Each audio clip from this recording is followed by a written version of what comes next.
ਵਾਹਿਗੁਰੂ ਜੀ ਕਾ ਖਾਲਸਾ ਵਾਹਿਗੁਰੂ ਜੀ ਕੀ ਫਤਿਹ। ਜੁਗੋ ਜੁਗ ਅਟਲ ਚਵਰ ਛਤਰ ਤਖਤ ਜੀ ਦੇ ਮਾਲਕ, ਦਸਾਂ ਹੀ ਪਾਤਸ਼ਾਹੀਓਂ ਕੀ ਆਤਮਕ ਜੋਤ।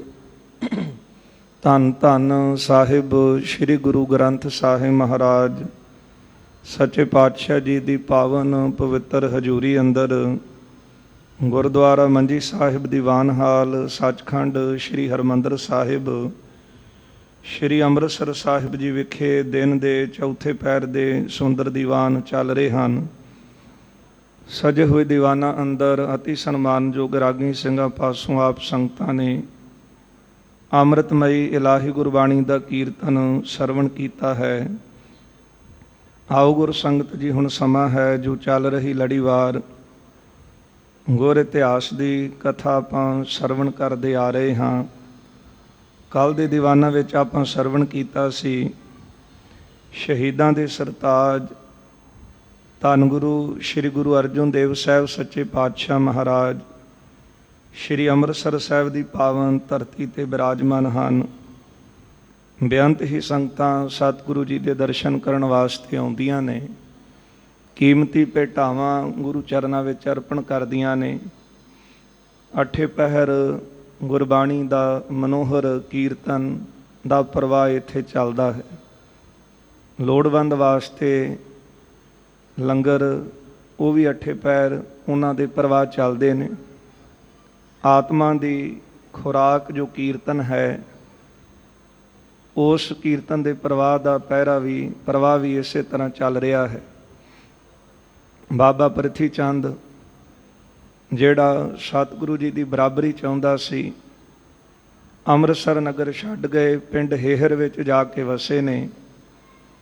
ਉੱਥੇ ਸੋਲੀ ਖਾਂ ਨੇ ਹੇਹਰ ਪਿੰਡ ਜਿਹੜਾ ਸੀ ਉਹ ਪ੍ਰਿਥੀ ਚੰਦ ਦੇ ਨਾਮ ਪਟਾ ਲਿਖਵਾ ਦਿੱਤਾ ਅਤੇ ਇੱਕ ਪ੍ਰਿਥੀ ਚੰਦ ਜੀ ਦੇ ਕਹਿਣ ਦੇ ਉੱਤੇ ਸਰੋਵਰ ਵੀ ਜਿਹੜਾ ਸੀ ਉਹ ਸੋਲੀ ਖਾਂ ਨੇ ਆਪਣੇ ਵੱਲੋਂ ਤਿਆਰ ਕਰਵਾ ਕੇ ਦਿੱਤਾ ਹੈ। ਬਾਬੇ ਪ੍ਰਿਥੀ ਚੰਦ ਦੇ ਮਨ ਵਿੱਚ ਇਹ ਖਿਆਲ ਸੀ ਕਿ ਜਿਸ ਤਰ੍ਹਾਂ ਸ਼੍ਰੀ ਅੰਮ੍ਰਿਤਸਰ ਸਾਹਿਬ ਸੰਗਤਾਂ ਵੱਡੀ ਗਿਣਤੀ ਵਿੱਚ ਪਹੁੰਚਦੀਆਂ ਨੇ, ਇਸੇ ਤਰ੍ਹਾਂ ਮੈਂ ਇੱਥੇ ਸਰੋਵਰ ਤਿਆਰ ਕਰਵਾਇਆ ਹੈ। ਹਰਿਮੰਦਰ ਸਾਹਿਬ ਵਰਗਾ ਸਥਾਨ ਵੀ ਜਿਹੜਾ ਸੀ ਉਹ ਇੱਕ ਸਰੋਵਰ ਦੇ ਵਿਚਕਾਰ ਤਿਆਰ ਕੀਤਾ। ਪਰ ਆਪਾਂ ਪਿੱਛੇ ਸਰਵਣ ਕੀਤਾ ਹੈ ਕਿ ਇਹ ਅੰਮ੍ਰਿਤਸਰ ਸਾਹਿਬ ਵਾਲਾ ਸਥਾਨ ਜਿਹਦਾ ਨੀਂਹ ਪੱਥਰ ਗੁਰੂ ਰਾਮਦਾਸ ਜੀ ਨੇ ਹੱਥੀਂ ਰੱਖਿਆ, ਪਾਵਨ ਸਰੋਵਰ ਦਾ ਟੱਕ ਲਾਇਆ, ਗੁਰੂ ਅਰਜਨ ਦੇਵ ਸਾਹਿਬ ਜੀ ਨੇ ਸੋਹਣੀ ਇਮਾਰਤ ਸ਼੍ਰੀ ਹਰਿਮੰਦਰ ਸਾਹਿਬ ਦੀ ਤਿਆਰ ਕਰਵਾਈ ਹੈ, ਜਿੱਥੇ ਅੱਠੇ ਪੈਰ ਅਕਾਲ ਪੁਰਖ ਪਰਮੇਸ਼ਰ ਵਾਹਿਗੁਰੂ ਜੀ ਦੀ ਭਗਤੀ ਉਹਦਾ ਜਸ ਹੋ ਰਿਹਾ ਹੈ।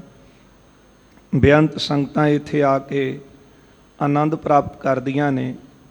ਭਾਈ ਸੰਤੋਖ ਸਿੰਘ ਜੀ ਲਿਖਦੇ ਨੇ ਕਿ ਮਾਨੋ ਇਹ ਮਾਨ ਸਰੋਵਰ ਹੈ ਅਤੇ ਮਾਨ ਸਰੋਵਰ ਦੇ ਨੇੜੇ ਖਿੜੇ ਹੋਏ ਕੰਵਲ ਦਾ ਰਸ ਲੈਣ ਵਾਸਤੇ ਜਿਸ ਤਰ੍ਹਾਂ ਭੌਰੇ ਆਉਂਦੇ ਨੇ, ਉਸ ਤਰ੍ਹਾਂ ਸਿੱਖ ਜਗਿਆਸੂ ਭੌਰਿਆਂ ਦੀ ਤਰ੍ਹਾਂ ਇੱਥੇ ਆਉਂਦੇ ਨੇ।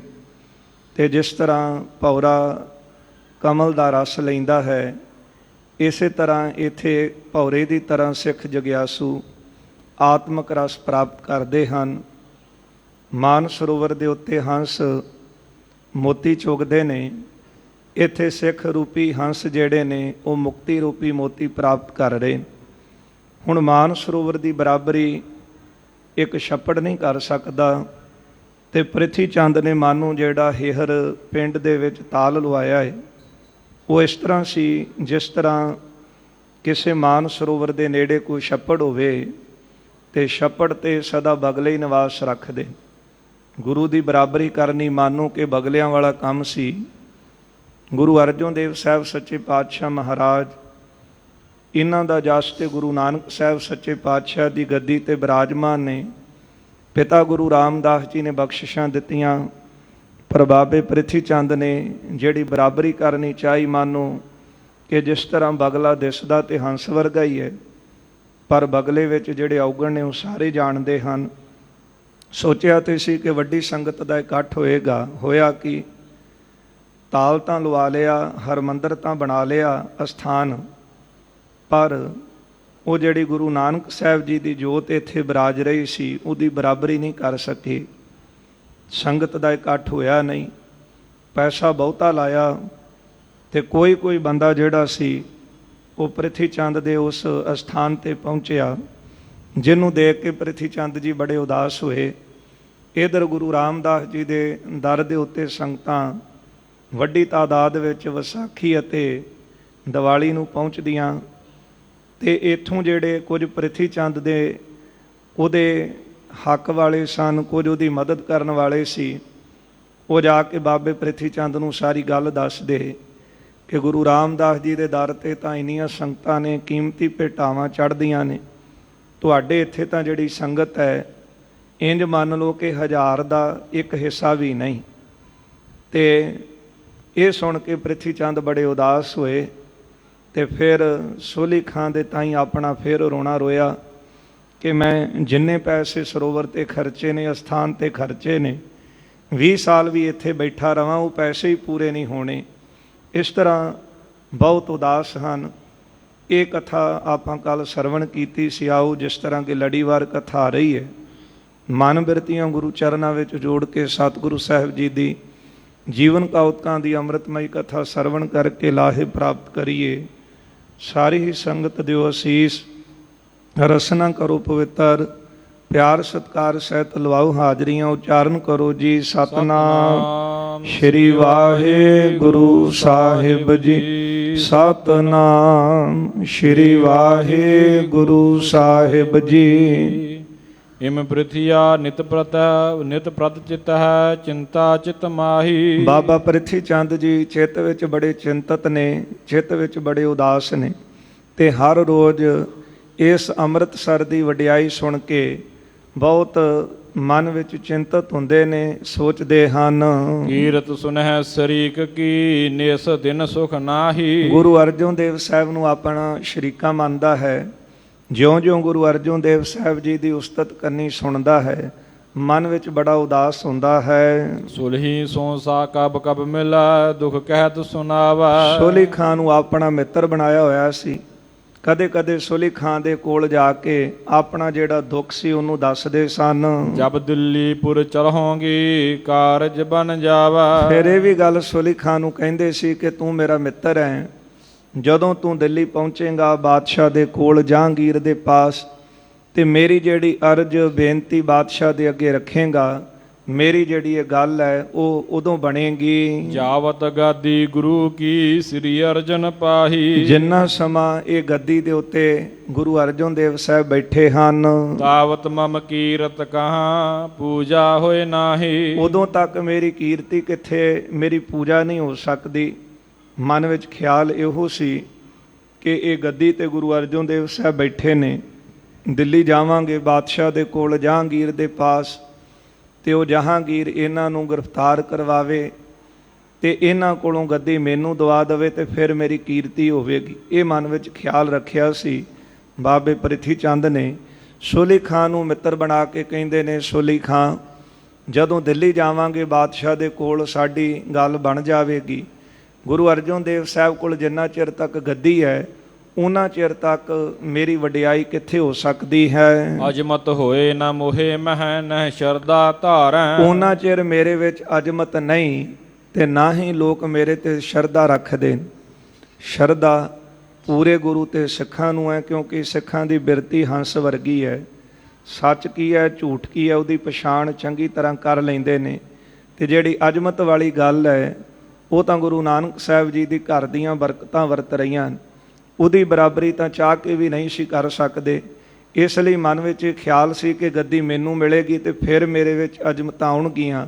ਕਹਿਣ ਲੱਗੇ ਕਿ ਹਲੇ ਮੇਰੇ ਕੋਲ ਗੱਦੀ ਨਹੀਂ ਹੈ, ਮੇਰੇ ਵਿੱਚ ਅਜਮਤ ਵੀ ਨਹੀਂ ਹੈ, ਤੇ ਫਿਰ ਲੋਕਾਂ ਨੂੰ ਮੇਰੇ ਪ੍ਰਤੀ ਸ਼ਰਧਾ ਕਿਸ ਤਰ੍ਹਾਂ ਬਣ ਸਕਦੀ ਹੈ। ਆਏ ਨਾ ਬੰਧਨ ਕਰਤ ਹੈ ਨਹਿ ਦੇ ਉਪਹਾਰੈ। ਨਾ ਹੀ ਲੋਕ ਮੇਰੇ ਕੋਲ ਆਉਂਦੇ ਨੇ, ਮੈਨੂੰ ਗੁਰੂ ਜਾਣ ਕੇ ਮੱਥਾ ਨਹੀਂ ਟੇਕਦੇ, ਨਾ ਹੀ ਮੈਨੂੰ ਆ ਕੇ ਭੇਟਾ ਰੱਖਦੇ ਨੇ। ਤੋਹੇ ਕਰੇ ਤੇ ਮੋਹੇ ਕਹੋ ਬੜ ਬਦ ਹੈ ਪ੍ਰਤਾਪਾ। ਜੇ ਤੂੰ ਮੇਰੀ ਮਦਦ ਕਰੇਗਾ ਦਿੱਲੀ ਬਾਦਸ਼ਾਹ ਦੇ ਕੋਲ ਜਾ ਕੇ, ਮੈਨੂੰ ਗੱਦੀ ਦਵਾ ਦਵੇਂ ਤੇ ਮੇਰਾ ਵੀ ਇਸੇ ਤਰ੍ਹਾਂ ਜਿਹੜਾ ਪ੍ਰਤਾਪ ਹੈ ਉਹ ਵੱਧ ਜਾਵੇਗਾ। ਸਿੱਖ ਸੰਗਤ ਸਭ ਆਏ ਹੈ ਕਰ ਹੈ ਮਮ ਜਾਪਾ। ਜਦੋਂ ਇਹ ਗੱਦੀ ਮੇਰੇ ਕੋਲ ਆਵੇਗੀ, ਸਿੱਖ ਸੰਗਤਾਂ ਮੈਨੂੰ ਮੱਥਾ ਟੇਕਣ ਆਉਣਗੀਆਂ, ਮੇਰੇ ਨਾਮ ਦਾ ਜਾਪ ਕਰਨਗੀਆਂ।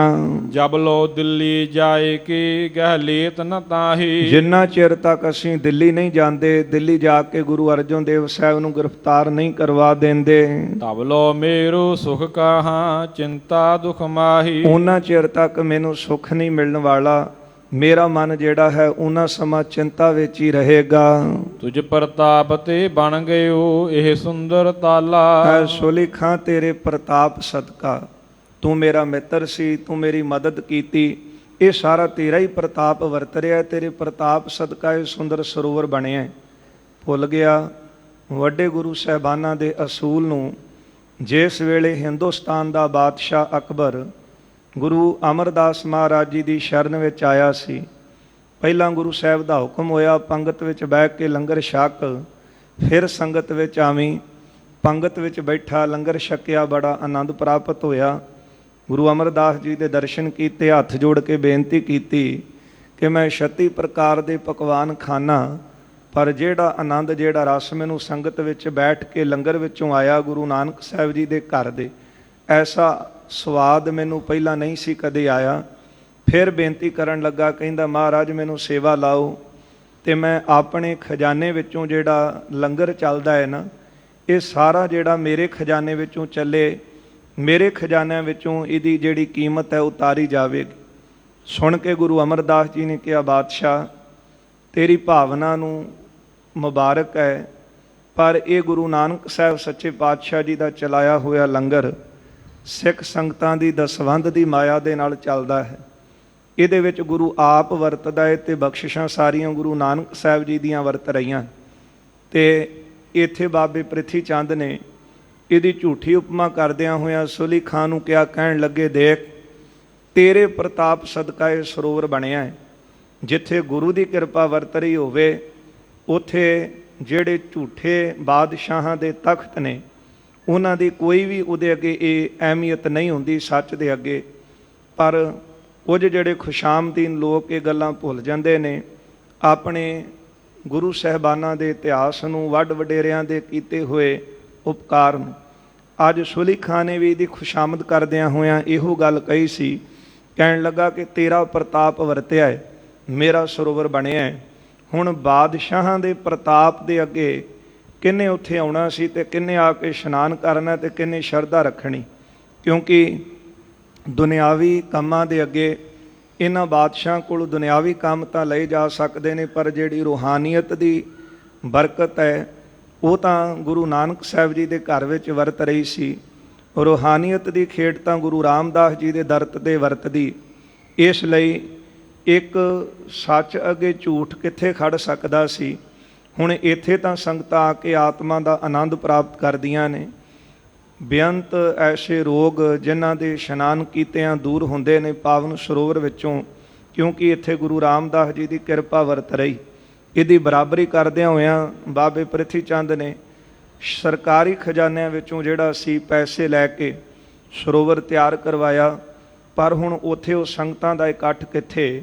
ਇਸ ਲਈ ਸੁਲੀ ਖਾਂ ਨੂੰ ਖੁਸ਼ ਕਰਦਿਆਂ ਪ੍ਰਿਥੀ ਚੰਦ ਕਹਿੰਦੇ ਨੇ, ਕਹਿੰਦੇ ਤੇਰੇ ਪ੍ਰਤਾਪ ਸਦਕਾ ਇਹ ਸਰੋਵਰ ਤਿਆਰ ਹੋਇਆ ਹੈ। ਸਭ ਜਗ ਮੈਂ ਪਸਰਿਓ ਮਹਾ ਤੁਬ ਸੁਜਾਸ ਵਿਸਾਲਾ। ਐ ਸੁਲੀ ਖਾਂ ਸਾਰੇ ਜਗਤ ਵਿੱਚ, ਸਾਰੇ ਸੰਸਾਰ ਵਿੱਚ ਤੇਰਾ ਜਸ ਫੈਲਿਆ ਹੈ। ਦੂਰ ਦੂਰ ਕੀ ਸੰਗਤਾਂ ਆਵੈ ਦਰਸੰਤੀ। ਦੂਰ ਦੂਰ ਤੋਂ ਸੰਗਤਾਂ ਆਉਂਦੀਆਂ ਨੇ ਤੇ ਇਸ ਅਸਥਾਨ ਦੇ ਦਰਸ਼ਨ ਕਰਨਗੀਆਂ। ਕੀਰਤ ਤੋਹੇ ਉਚਾਰਤੀ ਆਸੀਸ ਦੇਵੰਤੀ। ਜਦੋਂ ਸੰਗਤਾਂ ਆ ਕੇ ਇਸ਼ਨਾਨ ਕਰਨਗੀਆਂ ਤੇ ਫਿਰ ਕੀਰਤੀ ਗਾਉਣਗੀਆਂ ਤੇ ਤੇਰਾ ਹੀ ਜਸ ਹੋਵੇਗਾ ਨਾ। ਤੈਨੂੰ ਹੀ ਸਾਰੇ ਸਲਾਉਣਗੇ, ਤੈਨੂੰ ਅਸੀਸਾਂ ਦੇਣਗੇ। ਵਧਿਓ ਪੁੰਨ ਤੇਰੋ ਮਹਾ ਗੁਰ ਕੇ ਘਰ ਮਾਹੀ। ਐ ਸੁਲੀ ਖਾਂ ਗੁਰੂ ਘਰ ਦੇ ਵਿੱਚ ਤੇਰਾ ਬਹੁਤ ਜ਼ਿਆਦਾ ਪੁੰਨ ਵਧਿਆ, ਤੇਰਾ ਬੜਾ ਸਤਿਕਾਰ ਵਧਿਆ ਹੈ। ਹਾਲਤ ਪਲਤ ਸੁਧਰੇ ਦਉ ਜਮ ਕੋ ਦੁਖ ਨਾਹੀ। ਤੇਰਾ ਲੋਕ ਅਤੇ ਪਰਲੋਕ ਸੁਧਰ ਗਿਆ ਹੈ, ਕਿਉਂਕਿ ਬਹੁਤਾ ਪ੍ਰਤਾਪ ਵਧਿਆ, ਤੂੰ ਸਰੋਵਰ ਦੀ ਸੇਵਾ ਕੀਤੀ। ਪਰ ਇਸ ਤਰ੍ਹਾਂ ਦੀ ਕੋਈ ਤਰਜੀਹ ਗੁਰੂ ਨਾਨਕ ਸਾਹਿਬ ਜੀ ਦੇ ਘਰ ਵਿੱਚ ਕਿਸੇ ਬਾਦਸ਼ਾਹ ਨੂੰ ਨਹੀਂ ਦਿੱਤੀ ਗਈ। ਆਪਾਂ ਪੜ੍ਹਦੇ ਹਾਂ ਸ਼ੇਰੇ ਪੰਜਾਬ ਮਹਾਰਾਜਾ ਰਣਜੀਤ ਸਿੰਘ ਜਦੋਂ ਬੜੀ ਕੀਮਤੀ ਚਾਨਣੀ ਉਹਨਾਂ ਦੇ ਵਾਸਤੇ ਲਿਆਂਦੀ ਗਈ। ਰਾਮ ਬਾਗ ਉਹਨਾਂ ਦਾ ਦਰਬਾਰ ਲੱਗਦਾ ਸੀ, ਉੱਥੇ ਲਾਈ ਗਈ। ਜਦੋਂ ਸ਼ੇਰੇ ਪੰਜਾਬ ਨੇ ਉਹ ਚਾਨਣੀ ਵੱਲ ਧਿਆਨ ਮਾਰਿਆ ਤੇ ਬੜੀ ਸੁੰਦਰ ਤਿਆਰ ਹੋਈ ਸੀ। ਮਨ ਵਿੱਚ ਖਿਆਲ ਆਇਆ ਕਿ ਸੁੰਦਰ ਚਾਨਣੀ ਗੁਰੂ ਰਾਮਦਾਸ ਜੀ ਦੇ ਦਰ ਤੇ ਸ਼ੋਭਾ ਪਾਵੇਗੀ। ਉਹਨਾਂ ਨੇ ਚਾਨਣੀ ਉਤਰਵਾਈ ਤੇ ਗੁਰੂ ਰਾਮਦਾਸ ਜੀ ਦੇ ਦਰ ਤੇ ਲੈ ਕੇ ਆਏ। ਇੱਥੇ ਜਦੋਂ ਲਿਆਂਦੀ ਤੇ ਸਿੰਘ ਸਾਹਿਬਾਨਾਂ ਵੱਲੋਂ ਇੱਥੇ ਗੱਲ ਕਹੀ ਗਈ ਮਹਾਰਾਜੇ ਨੂੰ। ਕਹਿਣ ਲੱਗੇ, ਮਹਾਰਾਜਾ ਇਹ ਤੂੰ ਲੈ ਕੇ ਆਇਆ ਮੁਬਾਰਕ ਹੈ, ਪਰ ਇੱਕ ਗੱਲ ਯਾਦ ਰੱਖ, ਕਿਸੇ ਮਨੁੱਖ ਦੇ ਉੱਤੇ ਵਰਤੀ ਹੋਈ ਚੀਜ਼ ਗੁਰੂ ਘਰ ਵਿੱਚ ਨਹੀਂ ਵਰਤੀ ਜਾਂਦੀ। ਫਿਰ ਉਹਨੇ ਬੇਨਤੀਆਂ ਕੀਤੀਆਂ। ਬਾਅਦ ਵਿੱਚ 2 ਪਿੰਡ ਤਨਖਾਹ ਲਵਾਏ ਸੀ ਤੇ ਉਹ ਚਾਨਣੀ ਕੇਵਲ ਤਾਂ ਕੇਵਲ ਤੋਸ਼ੇਖਾਨੇ ਵਿੱਚ ਰੱਖੀ ਗਈ। ਉਹ ਖਜ਼ਾਨੇ ਤੇ ਤਾਂ ਲੱਗਦੀ ਰਹੀ, ਪਰ ਗੁਰੂ ਰਾਮਦਾਸ ਜੀ ਦੇ ਦਰਬਾਰ ਦੇ ਵਿੱਚ ਗੁਰੂ ਸਾਹਿਬਾਨ ਉੱਤੇ ਜਿਹੜੀ ਸੀ ਉਹ ਨਹੀਂ ਲਾਈ ਗਈ। ਇਹ ਗੁਰੂ ਘਰ ਦੀ ਮਰਿਆਦਾ ਹੈ। ਭਾਵੇਂ ਕਿੰਨੀ ਵੱਧ ਕੀਮਤੀ ਚੀਜ਼ ਹੋਵੇ, ਪਰ ਮਨੁੱਖ ਦੀ ਵਰਤੀ ਹੋਈ ਉਹ ਚੀਜ਼ ਗੁਰੂ ਘਰ ਵਿੱਚ ਪ੍ਰਵਾਨ ਹੀ ਨਹੀਂ ਹੋਈ, ਗੁਰੂ ਦਰਬਾਰ ਵਿੱਚ ਪ੍ਰਵਾਨ ਨਹੀਂ ਹੋਈ। ਪਰ ਇੱਥੇ ਝੂਠੀਆਂ ਖੁਸ਼ਾਮਦਾਂ ਕਰਦਿਆਂ ਹੋਇਆਂ ਬਾਬੇ ਪ੍ਰਿਥੀ ਚੰਦ ਨੇ ਕਿਹਾ, ਕਹਿੰਦੇ ਤੂੰ ਸਰੋਵਰ ਲਵਾ ਦਿੱਤਾ ਹੈ, ਤੇਰਾ ਬਹੁਤਾ ਪ੍ਰਤਾਪ ਵਧਿਆ। ਬੜੀਆਂ ਸੰਗਤਾਂ ਆਉਣਗੀਆਂ, ਤੇਰਾ ਜਸ ਗਾਉਣਗੀਆਂ, ਲੋਕ ਅਤੇ ਪਰਲੋਕ ਤੇਰੇ ਦੋਨੇ ਹੀ ਸਫਲੇ ਹੋ ਗਏ ਹਨ। ਤੁਵ ਸਮਾਨ ਤੁਰਕਣ ਬਿਖਾ ਦਿਖਿਅਤ ਨਹਿ ਕੋਈ। ਤੇਰੇ ਸਮਾਨ, ਤੇਰੇ ਵਰਗਾ ਤੁਰਕਾਂ ਦੇ ਵਿੱਚ ਹੋਰ ਦੂਜਾ ਕੋਈ ਨਹੀਂ ਦਿਸਦਾ। ਧਨ ਮਾਤ ਪਿਤ ਜਨਿਓ ਜਿਨ ਉਦਰੇ ਸੇ ਦੋਈ। ਤੇਰੇ ਦੋਵੇਂ ਮਾਤਾ ਪਿਤਾ ਧਨ ਨੇ ਤੇ ਦੋਨੋਂ ਹੀ ਤਰ ਗਏ ਨੇ ਜਿਨ੍ਹਾਂ ਨੇ ਤੈਨੂੰ ਜਨਮ ਦਿੱਤਾ ਹੈ। ਨਿਜ ਤਾਰੀਫ ਸੁਲਹੀ ਸੁਣੀ ਫੂਲਤ ਚਿਤ ਮਾਹੀ। ਜਦੋਂ ਬਾਬੇ ਪ੍ਰਿਥੀ ਚੰਦ ਪਾਸੋਂ ਸੋਲੀ ਖਾਂ ਨੇ ਝੂਠੀ ਤਾਰੀਫ ਸੁਣੀ ਹੈ ਨਾ, ਤੇ ਸੁਣ ਕੇ ਫਿਰ ਫੁੱਲ ਗਿਆ। ਤਾਰੀਫ ਚੀਜ਼ ਹੀ ਐਸੀ ਹੈ, ਭਾਵੇਂ ਕਿਸੇ ਦੀ ਝੂਠੀ ਖੁਸ਼ਾਮਦ ਕੀਤੀ ਜਾਵੇ, ਕੁਝ ਨਾ ਕੁਝ ਬੰਦੇ ਤੇ ਅਸਰ ਜ਼ਰੂਰ ਕਰਦੀ। ਭਾਵੇਂ ਬੰਦਾ ਜਿੰਨਾ ਮਰਜ਼ੀ ਕਵੇ ਕਿ ਮੈਂ ਝੂਠੀ ਤਾਰੀਫ, ਮੈਨੂੰ ਪਤਾ ਹੈ ਮੇਰੀ ਝੂਠੀ ਤਾਰੀਫ ਹੋ ਰਹੀ ਹੈ, ਪਰ ਬਹੁਤੀ ਨਾ ਕਰੇ, 30% ਤਾਂ ਕਰ ਹੀ ਜਾਂਦੀ ਹੈ ਨਾ। ਇਸ ਲਈ ਖੁਸ਼ਾਮਦੀਨ ਲੋਕ ਜਿਹੜੇ ਨੇ ਉਹ ਵੱਡੇ ਲੋਕਾਂ ਦੀ ਤਾਰੀਫ ਅਕਸਰ ਹੀ ਕਰਦੇ ਰਹਿੰਦੇ। ਪਰ ਗੁਰੂ ਸਾਹਿਬ ਦਾ ਉਪਦੇਸ਼ ਹੈ, ਵਾਹੋ ਮੇਰੇ ਸਾਹਿਬਾ ਵਾਹੋ। ਜੇ ਵਾਹ ਕਹਿਣੇ ਤਾਰੀਫ ਕਰਨੀ ਹੈ ਤੇ ਅਕਾਲ ਪੁਰਖ ਦੀ ਕਰ। ਦੁਨੀਆ ਨਾ ਸਾਲਾਹੇ ਜੋ ਮਰ ਵੰਜਸੀ, ਲੋਕਾਂ ਨਾ ਸਾਲਾਹੇ ਜੋ ਮਰ ਖਾਕ ਥੀ। ਇਸ ਲਈ ਲੋਕਾਂ ਦੀ ਝੂਠੀ ਤਾਰੀਫ ਨਾ ਕਰ, ਕਿਉਂਕਿ ਇਸ ਸ੍ਰਿਸ਼ਟੀ ਵਿੱਚ ਜਿੰਨੇ ਵੀ ਲੋਕ ਨੇ ਉਹ ਖਾਕ ਥੀ, ਖਾਕ ਹੋਣ ਵਾਲੇ। ਇਸ ਲਈ ਜੇ ਤਾਰੀਫ ਕਰਨੀ ਹੈ ਤੇ ਅਬਨਾਸੀ ਅਕਾਲ ਪੁਰਖ ਦੀ ਕਰ। ਬਾਬੇ ਪ੍ਰਿਥੀ ਚੰਦ ਪਾਸੋਂ ਝੂਠੀ ਤਾਰੀਫ ਸੁਣ ਕੇ ਸੋਲੀ ਖਾਂ ਬੜਾ ਖੁਸ਼ ਹੋਇਆ, ਆਪਣੀ ਤਾਰੀਫ ਸੁਣ ਕੇ ਫੁੱਲ ਗਿਆ। ਕਹਿਣ ਲਗਿਓ ਮੈਂ ਕਰੋਂਗੋ ਦਿੱਲੀ ਜਬ ਜਾਹੀ। ਪ੍ਰਿਥੀ ਚੰਦ ਨੂੰ ਸੋਲੀ ਖਾਂ ਕਹਿੰਦਾ, ਮੈਂ ਦਿੱਲੀ ਜਾਵਾਂਗਾ ਤੇ ਤੇਰਾ ਕੰਮ ਜ਼ਰੂਰ ਕਰਾਂਗਾ। ਕੇਤਿਕ ਦਿਨ ਮਹਿ ਚਲਹਾਂਗੇ ਮਿਲ ਕਰ ਟਿਗ ਸ਼ਾਹੂ। ਕੁਝ ਕੁ ਦਿਨਾਂ ਦੇ ਵਿੱਚ ਆਪਾਂ ਦਿੱਲੀ ਜਾਵਾਂਗੇ ਤੇ ਬਾਦਸ਼ਾਹ ਨੂੰ ਮਿਲਾਂਗੇ। ਕੋਲਹ ਸਗਰੀ ਬਾਰਤਾ ਬਿਦਤਾ ਸਭ ਕਾਹੂ। ਸਾਰੀ ਗੱਲਬਾਤ ਬਾਦਸ਼ਾਹ ਨੂੰ ਦੱਸਾਂਗੇ, ਸਾਰਾ ਜਿਹੜਾ ਤੇਰਾ ਪੱਖ ਹੈ ਉੱਥੇ ਰੱਖਾਂਗੇ। ਗੁਰਤਾ ਤੁਝ ਕੋ ਦੇ ਹੈ ਬਹੁ ਕਰ ਬੜਿਆਈ। ਇਹ ਗੱਲ ਫਿਰ ਸਾਰੇ ਪ੍ਰਗਟ ਹੋਵੇਗੀ ਕਿ ਗੁਰਤਾ ਦਾ ਹੱਕਦਾਰ ਤੂੰ ਸੀ, ਫਿਰ ਤੈਨੂੰ ਗੁਰਤਾ ਗੱਦੀ ਦਵਾਂਗੇ ਤੇ ਤੇਰੀ ਬਹੁਤੀ ਵਡਿਆਈ ਹੋਵੇਗੀ। ਸ੍ਰੀ ਅਰਜਨ ਕੋ ਲੇਹਿੰਗ ਹੈ ਨਹਿ ਸਕਹਿ ਸ਼ੁਰਾਈ। ਸ਼੍ਰੀ ਗੁਰੂ ਅਰਜਨ ਦੇਵ ਸਾਹਿਬ ਨੂੰ ਗ੍ਰਿਫਤਾਰ ਕਰਵਾ ਦਾਂਗੇ, ਉਹਨਾਂ ਨੂੰ ਫਿਰ ਕੋਈ ਛੁਡਾ ਨਹੀਂ ਸਕੇਗਾ। ਅਲਪ ਰਹਿਓ ਇਸ ਦੇਸ਼ ਕੋ ਤਨ ਸੰਚਿਓ ਸਾਰੂ। ਥੋੜਾ ਜਿਹਾ ਇਲਾਕਾ ਮੇਰਾ ਰਹਿ ਗਿਆ, ਕਿਉਂਕਿ ਸੋਲੀ ਖਾਂ ਗ੍ਰਾਹੀ ਕਰਨ ਵਾਸਤੇ ਆਇਆ, ਇਹ ਦੱਸਦਾ ਹੈ। ਪਰ ਇਹਦਾ ਦੂਜਾ ਕਹਿ ਲਓ ਜਾਂ ਮੁੱਖ ਕਾਰਜ ਇਹੋ ਹੀ ਸੀ ਕਿ ਗੁਰੂ ਘਰ ਵਿੱਚ ਕਿਸ ਤਰ੍ਹਾਂ ਇਹ ਪਾੜ ਪਾਵੇ ਤੇ ਫਿਰ ਇਹ ਬਾਬੇ ਪ੍ਰਿਥੀ ਚੰਦ ਨੂੰ ਗੱਦੀ ਦਿਵਾਉਣ ਤੇ ਗੁਰੂ ਨਾਨਕ ਸਾਹਿਬ ਦੀ ਜਿਹੜੀ ਗੱਦੀ ਚੱਲ ਰਹੀ ਹੈ ਕਿਸੇ ਨਾ ਕਿਸੇ ਤਰੀਕੇ ਨੂੰ ਢਾਹ ਲਾ ਸਕੀ। ਇਸ ਲਈ ਸੋਲੀ ਖਾਂ ਕਹਿੰਦਾ ਪ੍ਰਿਥੀ ਚੰਦ ਨੂੰ ਕਿ ਮੈਂ ਮਾਝੇ ਇਲਾਕੇ ਦੇ ਵਿੱਚ ਜਿਹੜਾ ਟੈਕਸ ਹੈ ਉਹ ਇਕੱਠਾ ਕਰਨ ਵਾਸਤੇ ਆਇਆ ਤੇ ਕੁਝ ਕੁ ਇਲਾਕੇ ਬਾਕੀ ਬਚੇ ਹਨ। ਕਈ ਲੱਖ ਅਰਪਣ ਕਰੈ ਟਿਗ ਸ਼ਾਹ ਉਧਾਰੋ। ਕਈ ਲੱਖਾਂ ਦਾ ਜਿਹੜਾ ਧਨ ਮੈਂ ਇਕੱਠਾ ਕਰਕੇ ਬਾਦਸ਼ਾਹ ਦੇ ਕੋਲ ਲਿਜਾਵਾਂਗਾ। ਚਿੰਤਾ ਮੁਝ ਤੁਝ ਕਾਜ ਕੀ ਦਿਨ ਰਹਿਣ ਲਗੀ ਹੈ। ਪ੍ਰਿਥੀ ਚੰਦ ਤੂੰ ਚਿੰਤਾ ਨਾ ਕਰ, ਮੈਨੂੰ ਤੇਰੇ ਕੰਮ ਦੀ ਚਿੰਤਾ ਹੈ, ਦਿਨ ਰਾਤ ਮੈਂ ਤੇਰੇ ਬਾਰੇ ਹੀ ਸੋਚਦਾ ਹਾਂ। ਜਬ ਲੋ ਕਰੋ ਨਾ ਜਾਏ ਕਾ ਬੁੱਧ ਮੋਰ ਦਗੀ ਹੈ। ਜਿੰਨਾ ਚਿਰ ਤੱਕ ਮੈਂ ਤੇਰਾ ਕੰਮ ਕਰਾ ਨਹੀਂ ਦਿੰਦਾ ਉਹਨਾਂ ਚਿਰ ਮੇਰੀ ਬੁੱਧੀ ਸੜਦੀ ਰਹੇਗੀ। ਉਹਨਾਂ ਚਿਰ ਮੈਂ ਦੁਖੀ ਰਹਾਂਗਾ। ਇਸ ਪ੍ਰਕਾਰ ਬਹੁ ਬਾਰ ਹੀ ਮਿਲ ਕਰ ਕਹਿ ਦੋ। ਇਸ ਤਰ੍ਹਾਂ ਬਹੁਤ ਵਾਰ ਆਪਸ ਵਿੱਚ ਮਿਲ ਕੇ ਦੋਨਾਂ ਨੇ ਗੱਲਾਂ ਕੀਤੀਆਂ ਨੇ। ਸ੍ਰੀ ਅਰਜਨ ਕੀਰਤ ਸੁਨੈ ਦੁਖ ਪ੍ਰਾਪਤ ਸੋ। ਗੁਰੂ ਅਰਜਨ ਦੇਵ ਸਾਹਿਬ ਜੀ ਦੀ ਕੀਰਤੀ ਜਦੋਂ ਕੰਨੀ ਸੁਣਦੇ ਸੀ, ਦੋਨੋਂ ਦੁਖੀ ਹੁੰਦੇ ਸਨ, ਪ੍ਰਿਥੀ ਚੰਦ ਤੇ ਸੋਲੀ ਖਾਂ। ਉਹਨਾਂ ਨੇ ਤਾਂ ਛੱਡਣਾ ਹੀ ਸੀ ਗੁਰੂ ਘਰ ਦਾ ਜਸ ਸੁਣ ਕੇ, ਪਰ ਈਰਖਾ ਇਹਨੂੰ ਕਹਿੰਦੇ ਹਨ, ਤ੍ਰਿਸ਼ਨਾ ਦੀ ਅੱਗ ਇਹਨੂੰ ਕਹਿੰਦੇ ਨੇ ਕਿ ਆਪਣੇ ਦਾ ਜਸ ਸੁਣ ਕੇ ਵੀ ਬਰਦਾਸ਼ਤ ਨਾ ਕਰਨ। ਇਹ ਹਉਮੈ ਹੈ, ਇਹ ਮਿੱਟੀ ਦੇ ਸਰੀਰ ਨੂੰ ਮਾਣ ਦਿਵਾਉਣਾ, ਵਡਿਆਈ ਦਿਵਾਉਣੀ, ਪਰ ਕਿਸੇ ਦਾ ਜਸ ਸੁਣ ਕੇ ਨਾ ਸਹਾਰਨਾ, ਇਹਨੂੰ ਈਰਖਾ ਤੇ ਤ੍ਰਿਸ਼ਨਾ ਦੀ ਅੱਗ ਕਹਿੰਦੇ। ਇਸ ਅੱਗ ਦੇ ਵਿੱਚ ਦੋਨੇ ਹੀ ਸੜ ਰਹੇ ਸਨ। ਦੋਹਰਾ ਇਸ ਪ੍ਰਕਾਰ ਸੋ ਦੁਸ਼ਟਤਾ ਦੋਨੋਂ ਚਿਤ ਚਿਤਵੰਤ। ਇਸ ਪ੍ਰਕਾਰ ਇਹਨਾਂ ਨੇ ਦੁਸ਼ਟਤਾ ਧਾਰਨ ਕੀਤੀ ਹੈ ਤੇ ਦੋਨਾਂ ਦਾ ਚਿੱਤ ਬੜਾ ਚਿੰਤਾ ਵਿੱਚ ਸੀ, ਸੁਲੀ ਖਾਨ ਦਾ, ਪ੍ਰਿਥੀ ਚੰਦ ਦਾ। ਸ੍ਰੀ ਅਰਜਨ ਆਪਣੇ ਹਿਰਦੈ ਸਰਲ ਸੁਭਾਵ ਬਿਰਤੰਤ। ਪਰ ਦੂਜੇ ਪਾਸੇ ਗੁਰੂ ਅਰਜਨ ਦੇਵ ਸਾਹਿਬ ਜੀ, ਜਿਨ੍ਹਾਂ ਦਾ ਹਿਰਦਾ ਬਹੁਤ ਸਰਲ ਹੈ ਤੇ ਬਹੁਤ ਸਰਲ ਸੁਭਾਅ ਸਤਿਗੁਰੂ ਜੀ ਆਪਣਾ ਰੱਖਦੇ। ਇੱਕ ਪਾਸੇ ਪ੍ਰਿਥੀ ਚੰਦ, ਸੋਲੀ ਖਾਂ, ਇਹ ਸੜ ਰਹੇ ਨੇ ਈਰਖਾ ਦੀ, ਤ੍ਰਿਸ਼ਨਾ ਦੀ ਅੱਗ ਵਿੱਚ, ਪਰ ਦੂਜੀ ਤਰਫ ਗੁਰੂ ਅਰਜਨ ਦੇਵ ਸਾਹਿਬ ਜੀ ਨੇ, ਉਹਨਾਂ ਦਾ ਹਿਰਦਾ ਬਹੁਤ ਸਰਲ ਹੈ, ਜਿਨ੍ਹਾਂ ਦਾ ਹਿਰਦਾ ਬਹੁਤ ਸ਼ਾਂਤ ਹੈ। ਸਤਿਗੁਰੂ ਜੀ ਇੰਨੇ ਜ਼ਿਆਦਾ ਇਹਨਾਂ ਨੇ ਆਪਣੇ ਵੱਲੋਂ ਇੰਨੀਆਂ ਚਾਲਾਂ ਚੱਲੀਆਂ, ਕਿੰਨੇ ਸਰੀਰ ਤੇ ਤਸੀਹੇ ਦਿੱਤੇ, ਪਰ ਸਤਿਗੁਰੂ ਫਿਰ ਵੀ ਸਰਲ ਹਿਰਦੇ ਵਾਲੇ, ਅੰਦਰ ਸਤਿਗੁਰੂ ਜੀ ਦਾ ਸ਼ਾਂਤੀ ਦੇ ਨਾਲ ਭਰਿਆ ਹੋਇਆ, ਜਿਹੜੇ ਬਚਨ ਗੁਰਦੇਵ ਨੇ ਕਹੇ ਨੇ, ਚੰਦਨ ਚੰਦ ਨਾ ਸਰਦ ਰੁੱਤ, ਮੂਲ ਨ ਮਿਟਈ ਕਾਮ, ਸੀਤਲ ਥੀ ਵੈ ਨਾਨਕਾ, ਜਪੰਦੜੋ ਹਰ ਨਾਮ। ਗੁਰੂ ਅਰਜਨ ਦੇਵ ਸਾਹਿਬ ਜੀ ਆਪਣਾ ਸੁਭਾਅ ਸਰਲ ਰੱਖਦੇ ਹਨ।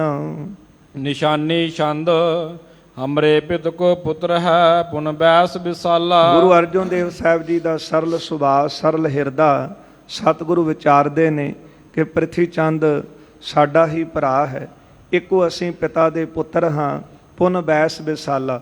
ਫਿਰ ਪ੍ਰਿਥੀ ਚੰਦ ਸਾਡੇ ਕੋਲ ਉਮਰ ਵਿੱਚ ਵੀ ਵੱਡਾ ਹੈ। ਨਿਕਸਿਓ ਪੁਰ ਤੇ ਉਜਰ ਕੈ ਤਜ ਗਿਓ ਦੁਖਾਲਾ। ਬਹੁਤ ਦੁਖੀ ਹੋ ਕੇ ਇਸ ਨਗਰ ਅੰਮ੍ਰਿਤਸਰ ਨੂੰ ਛੱਡ ਕੇ ਇੱਥੋਂ ਚਲਾ ਗਿਆ ਹੈ। ਅਪਜਸ ਵਿਖ ਕੇ ਦੈਨ ਕੋ ਸੁਨ ਸਹਿ ਨ ਸਕਿਓ ਹੈ। ਤੇ ਇਹਦਾ ਬਹੁਤ ਆਪਜਸ ਹੋਇਆ।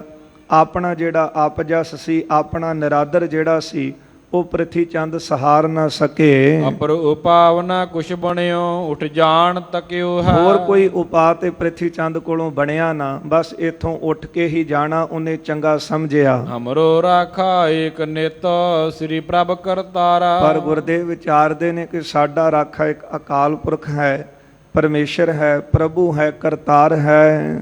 ਬੁਰੋ ਕੌਣ ਕਰ ਸਾਕ ਹੈ ਹੋਏ ਬੰਕ ਨਾ ਬਾਰਾ। ਜਿਹਦਾ ਰਾਖਾ ਇੱਕ ਅਕਾਲ ਪੁਰਖ ਪਰਮਾਤਮਾ ਹੈ, ਉਹਦਾ ਬੁਰਾ ਕੌਣ ਕਰ ਸਕਦਾ ਹੈ। ਇੱਕ ਰੋਮ ਵੀ ਉਹਦਾ ਵਿੰਗਾ ਨਹੀਂ ਕੋਈ ਕਰ ਸਕਦਾ, ਜਿਹਦੀ ਰੱਖਿਆ ਅਕਾਲ ਪੁਰਖ ਕਰਦਾ ਹੈ। ਅਬ ਹਕਾਰ ਕਰ ਤਿਸੀ ਕਹੋ ਪਰ ਬਿਖੈ ਬਸਾਵੈ। ਹੁਣ ਸਤਿਗੁਰੂ ਜੀ ਦਾ ਇੰਨਾ ਸਰਲ ਹਿਰਦਾ ਕਿ ਪ੍ਰਿਥੀ ਚੰਦ ਨੇ ਸਦਾ ਹੀ ਮਨ ਵਿੱਚ ਈਰਖਾ ਰੱਖੀ, ਸਦਾ ਗੁਰੂ ਅਰਜਨ ਦੇਵ ਸਾਹਿਬ ਦਾ ਨੁਕਸਾਨ ਕਰਾਉਣਾ ਚਾਹਿਆ। ਸਗੋਂ ਉਹਨਾਂ ਦੇ ਸਪੁੱਤਰ ਸ਼੍ਰੀ ਹਰਗੋਬਿੰਦ ਸਾਹਿਬ ਨੂੰ ਖਤਮ ਕਰਾਉਣ ਦੇ ਕਿੰਨੇ ਯਤਨ ਕੀਤੇ, ਉਹ ਆਪਾਂ ਪਿੱਛੇ ਸਰਵਣ ਕੀਤਾ ਹੈ।